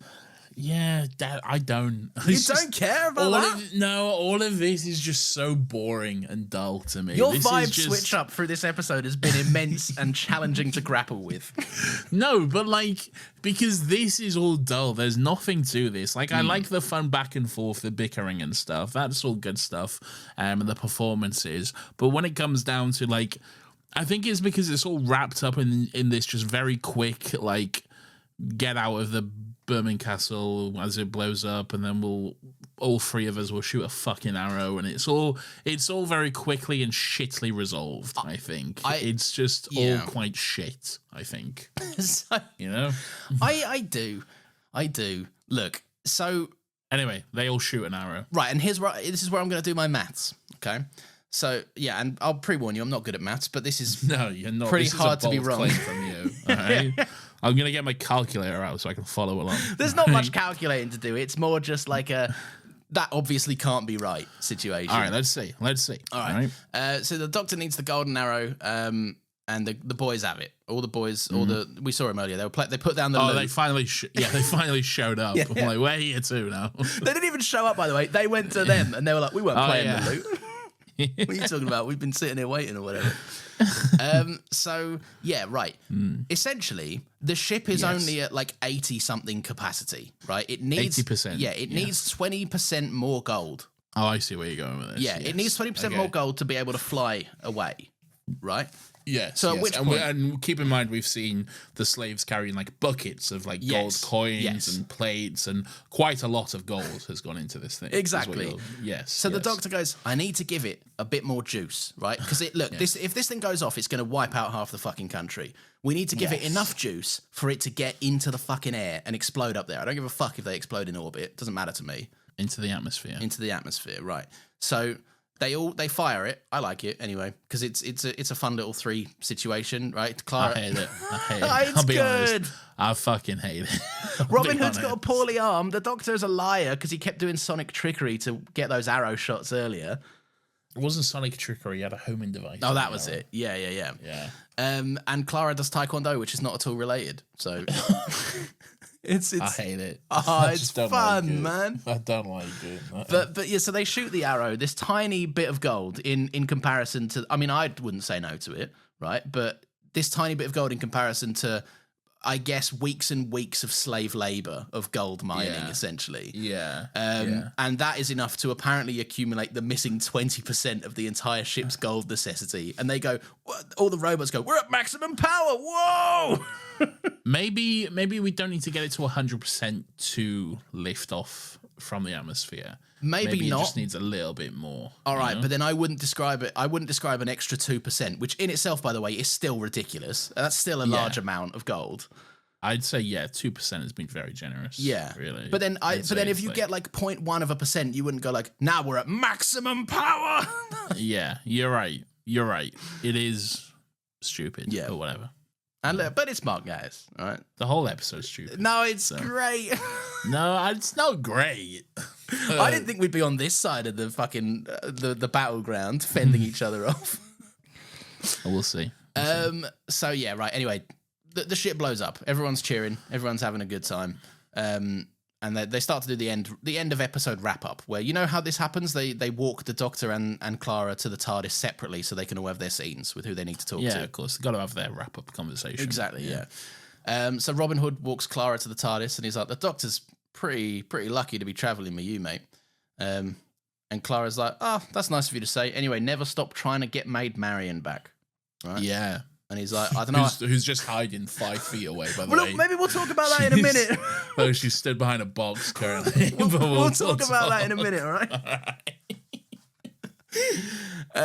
But yeah, so that's a bit of fun. Anyway, they say their farewells. Clara's like, cheers, mate. I'll be off. Yes. I really like Robin Hood's final scene with the Doctor. So do I. It's my favorite moment in this episode. It's brilliant, right? Go on. It's the best part of the episode. I love this conversation between the two of them. Yeah.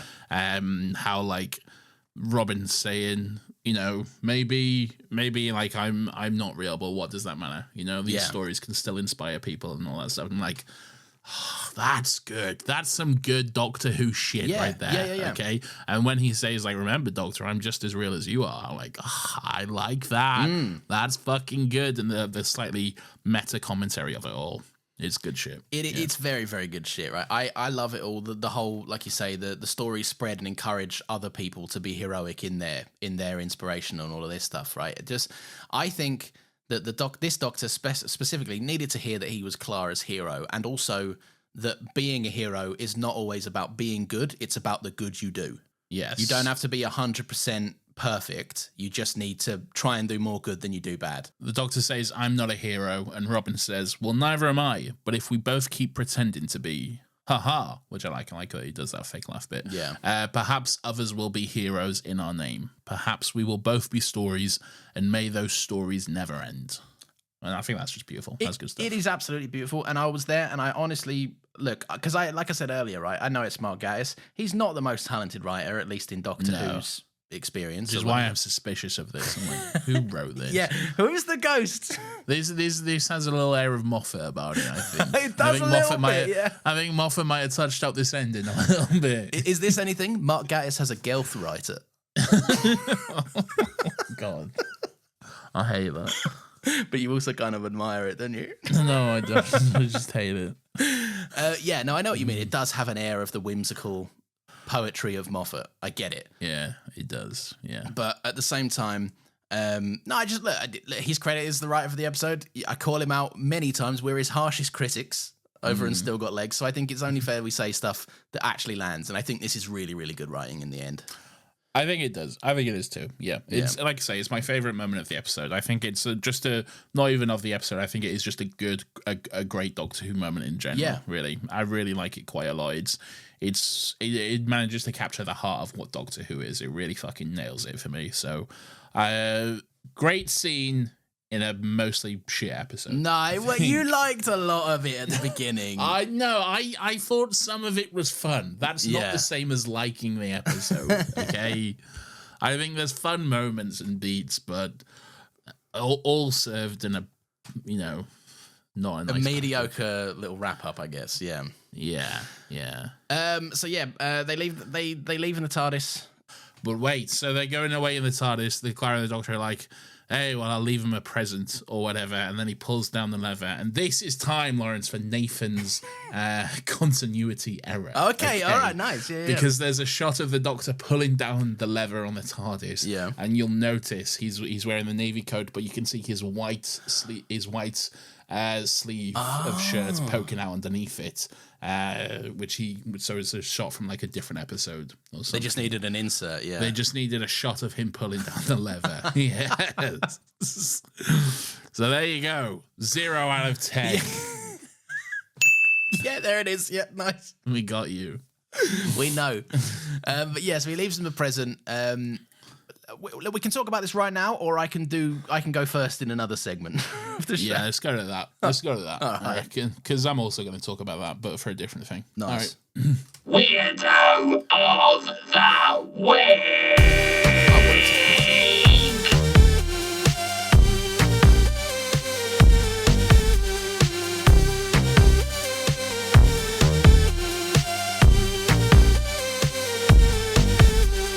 Weirdo. Well, you didn't. Hello, everyone. Why am I saying hello? This is everyone's favourite segment where we get to take a chance to look back and reflect on some of the weird and wonderful and grubby little characters who come across our screens each and every week. Lawrence, who's your weirdo for this week, and why is it Maid Marian? It's Maid Marian, obviously, because she look. I paid special attention to this because I know that the Doctor of recent has been materialising around people and such, right? Yes. Maid Marian is not on the TARDIS. And when the TARDIS dematerializes... And that's not how the TARDIS works as well. No, yeah, you can't leave someone behind. You can get someone, but you can't just drop them off, I guess. They do it in Blink, but that's because it's a specific protocol from the DVD that they put in. Right, so there you are then. Yeah. Yeah. But yeah, so bottom line is Maid Marian was essentially waiting behind the TARDIS to do a reveal to Robin Hood. Yeah. A man who she probably hasn't seen in a while and loves quite a lot. So yeah... I just like it because the idea that she was waiting for the Doctor to have a conversation that she wasn't privy to. Yeah. And then just wait. I'll stand here while everyone's having their knees up and celebrating. By the way, and also presumably she's listening to Robin Hood tell Clara, "Oh, I miss her, and I'll never see her again." I guess so. Yeah. It's fucking a bit stupid, but whatever. My weirdo is Robin Hood, okay, for seeing Maid Marian, okay, being very excited. They share a little kiss, but then he runs up onto a little hill and then just fires an arrow into the sky at nothing, okay? He just got very excited, just shot an arrow, and the way he chose to show that excitement is by just shooting an arrow at nothing, okay? So good on you, Robin Hood, I guess. You really did shoot that arrow. Do you reckon there's someone in the forest over the way who's just like probably just going about their day and they end up with a fucking arrow in the head? No. Just someone apple picking or having a good time. Someone else playing the lute. Oh fuck. And now they're dead. Yes. Oh, nice one, Robin Hood. Yeah. Fucking I mean, look, I'll be honest, the whole time I was like, I haven't got a weirdo. I haven't got Marion did that thing. Oh, perfect. She's the weirdo. Great. There you go.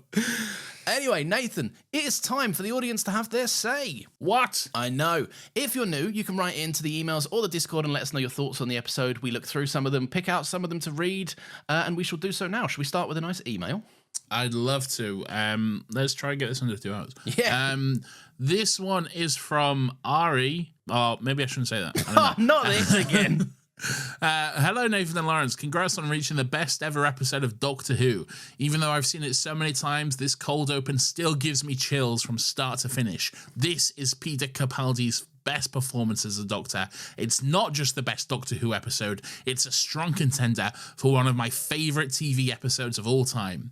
I remember watching this on TV when it aired, and it's crazy because there's nothing really about the marketing for it that lets on that it's going to be the best ever episode of Doctor Who. But then here we are. I'm pretty sure after I watched it for the first time, I sat through the entire Graham Norton episode afterwards, just trying to process what I had just seen. Too in shock to get up and turn off the TV. That final sequence where the Doctor finally puts it all together, probably one of my most rewatched clips on YouTube. What a powerful meditation on grief and the power of storytelling.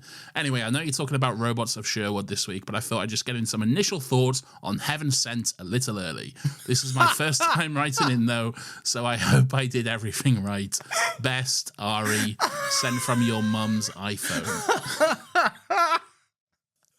There you go. Contender for one of my favourite emails we've ever received. That's brilliant. That's very funny. I was honestly sat there like, all right, look, I'm not a shooter for it like you are. but like I liked it, but come on. Amazing. Thank you, Ari. That's brilliant. From the Discord, Reopen2588 says, I'm fairly certain this is a new user, so that's cool. I know. Unless you're not and we've had a conversation, in which case I know. It was a joke. Right. Two things would have made this episode better. If they had kept the cut scene of the Sheriff of Nottingham getting his head cut off, and it turns out he's a robot too, brackets, it was deleted because the episode aired during an ISIS invasion of Iraq where they made videos beheading journalists. Jesus, all right. I get it. Cut it. Yeah. That's a good choice, I think. Also, he was a robot. We all knew he was a robot, right? Do we? I thought he was a robot. Talk about how he wasn't a robot? Like how he was... Did they? How he saw the robots and how they came and spoke to him and he shit? did do that. Oh, I weren't listening. Yeah. All right. I was thinking about what crisps Clara was eating. And the second thing, if they had made the gold arrow somehow get into the ship's engine instead of just hitting the side. Silly little episode of Doctor Who as it stands, though. Yeah, I wouldn't disagree. Both of those things probably might have been more interesting, but I don't care, mostly. Yeah. Who cares? This is from Subatomic Goose, who says, hello, sweeties. Just thought I'd say hi. Started listening to your podcast last month and have to say how much I love the show. The Doctor Who Revival game came out when I was just but a 2-year-old, so it's been my entire life. The Doctor Who Revival came out, not the game. I don't know why I said game. The Doctor Who revival came out when I was about a 2-year-old, but it's been my entire life. My dad used to get me to come out of my room playing an episode on full blast, so little me would come running down the stairs. Oh. I was the same, to be honest, although I was like 15. Listening to you both squabble is helping me get through the pain of revising for my final year mathematical physics exam. Fucking hell. Oh my God. And many train journeys across the country. You both brighten my day, brackets, Lawrence more so. He has better takes, more brackets. Sorry, Nathan. Roasted. Right. Fuck you, I guess. I'm nowhere near as caught up with the pod, and I'm listening to you talk about Planet of the Dead as I type this, but notice your next episode is Robot of Sherwood. Must say, big up Nottingham. Midland supremacy. Not the best episodes, but I do enjoy 12 and Robin's banter. That's probably where I'm at with it as well. All the best. Cookie. P.S. No need to read this out on the pod, but the picture is baby me and a TARDIS. So there we go. Oh, I'll have to check out that picture. But we're trying to get this in under 2 hours. Yes. Doma writes in and says, oh, good luck with your maths. That sounds fucking tough. Yeah, that does sound tough. I want no part of that, but good luck. Yeah. Doma writes in and says, this seemed like a perfect opportunity for another episode of Drunk Who. What a beautiful choice. The cast is so good, and I would love an earnest Robin Hood show with these actors. That's true, actually. That would be a cool thing to see. Yeah. They're all great. I mean, the Merry Men don't do much, but they're a good laugh, I think. Recast all the Merry Men, I'd say. Yeah. And I don't know, I think Robin Hood's good, but like I think he works for this specific kind of heightened version of it. I don't know if this can work for a full extended series, you know? If it was like a drama, yeah, I'd agree with you. But I don't know, I feel like I don't know. I think he's got the sauce. He could do it quite convincingly. Robin Hood is inherently a silly folklore. Like I think they could pull it off quite well. What about that movie with Taron Egerton, where it's like the past, but it's also the present or whatever? That was directed by our favourite. Is that? I'm pretty sure it's what's his face? You know the guy. Snatch. Yeah, the Statham's mate. Yeah. Yeah. Oh, what's his name? Guy Ritchie. Oh, fuck. Guy Ritchie. Yeah. Yes. Yeah. Fucking. What are you fucking talking about? We were both waiting. What are you fucking talking about? I'm fucking Robin Hood. Sheriff of Nottingham. Fuck off, mate.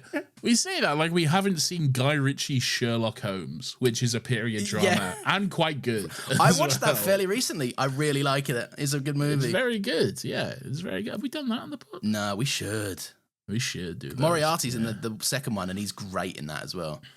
We should. It's not as good as a movie, but I am thinking of doing a Sherlocktober, but that's most of the TV show. And the pun. Yeah. You just want the pun. Yeah, the pun works. Nathan, under 2 hours. We've got to get on. All right, yes, let's go. Sorry, Thomas says, my cheers at the Wilhelm scream only topped my reaction to the Doctor's judo chop immediately afterwards. I did judo. It's a karate chop, but I respect it. There is a Wilhelm scream in this episode, yes. We did not note it, but we did mention that, but there is, yeah.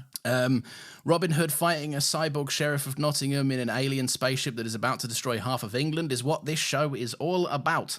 Sober me. He's not a cyborg. He's not a cyborg. He's either a robot or a man. Well, he's not. He's a man.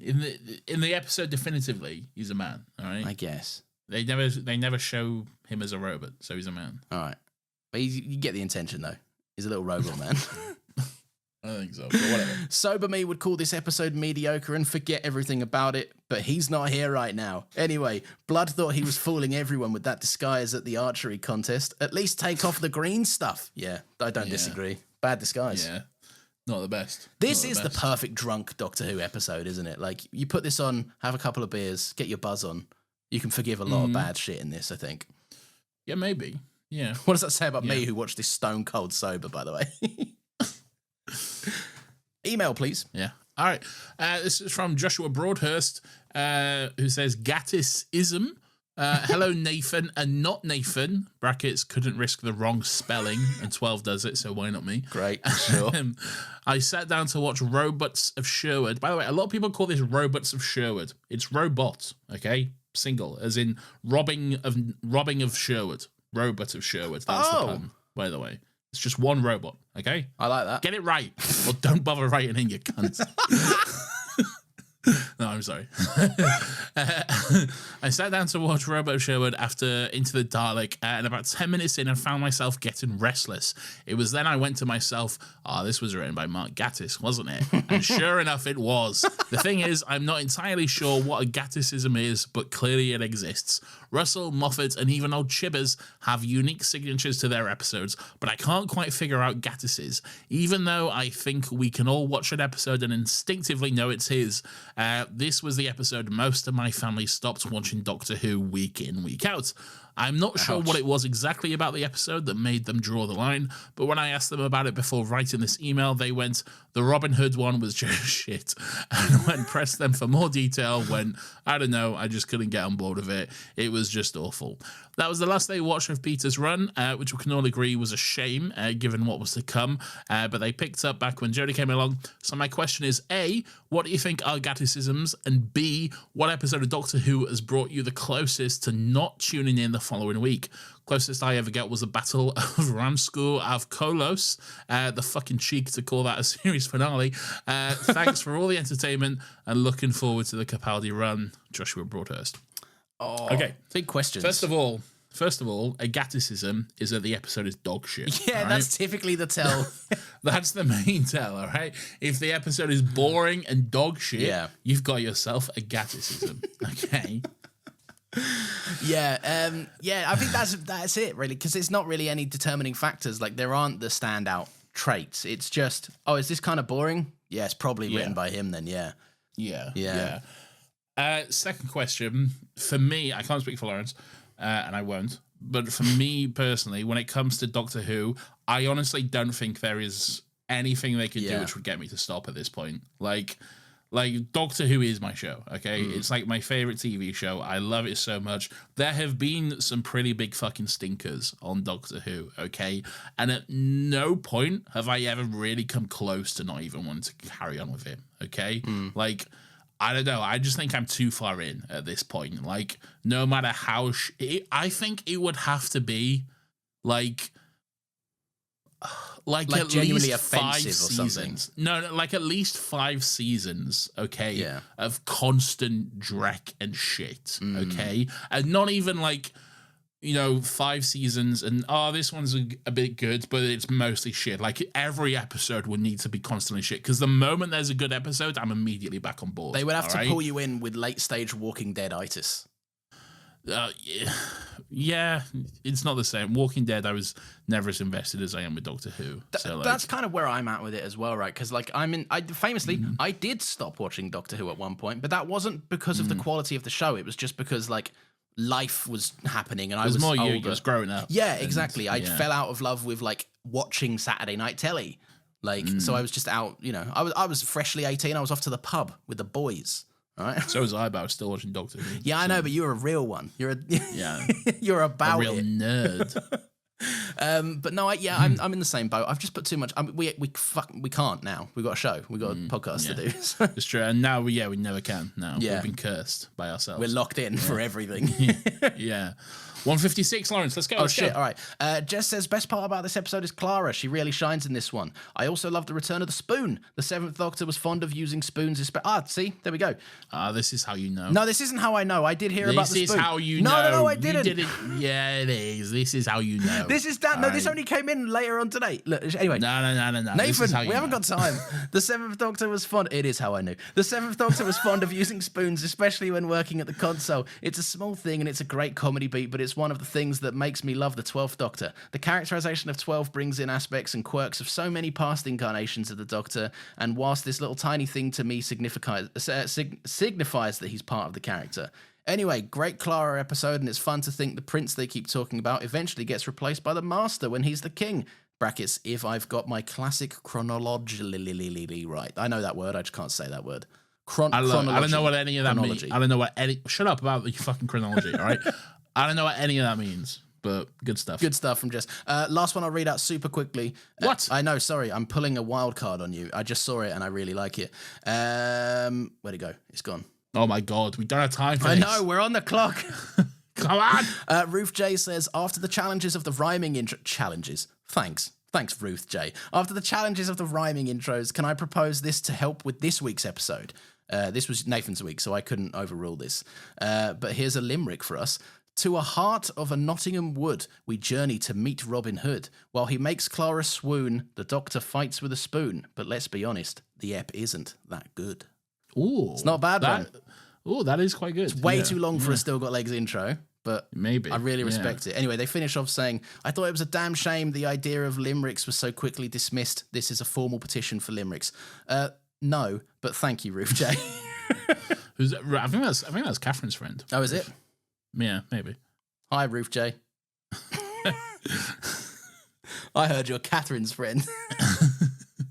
All right, wrap it up. We're almost done. Lovely stuff. Thank you, everyone, for writing in, and thank you for listening. If you've enjoyed the episode, please feel free to give us a little 5-star review. You can follow us on Twitter, Instagram, Blue Sky, and TikTok at Still Got Legs Pod. And Instagram. And I said Instagram. All right, I'm just saying. Okay, you've just got to get it in as insurance.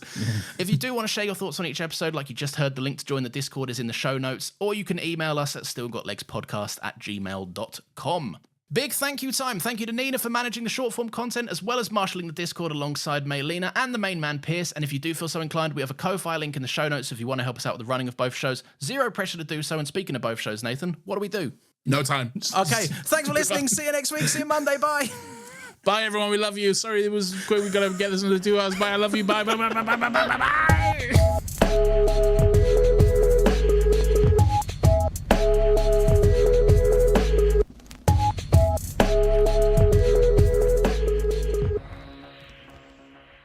Here's a little after credits disclaimer, by the way, for everyone. If you're wondering why we were rushing to not hit the 2-hour mark and the episode comes out at like 1 hour and 45 minutes, for us it was longer. We cut stuff. We don't want to look silly. All right, but also the ads add on like 2 or 3 Oh, minutes fuck, extra bye. as well.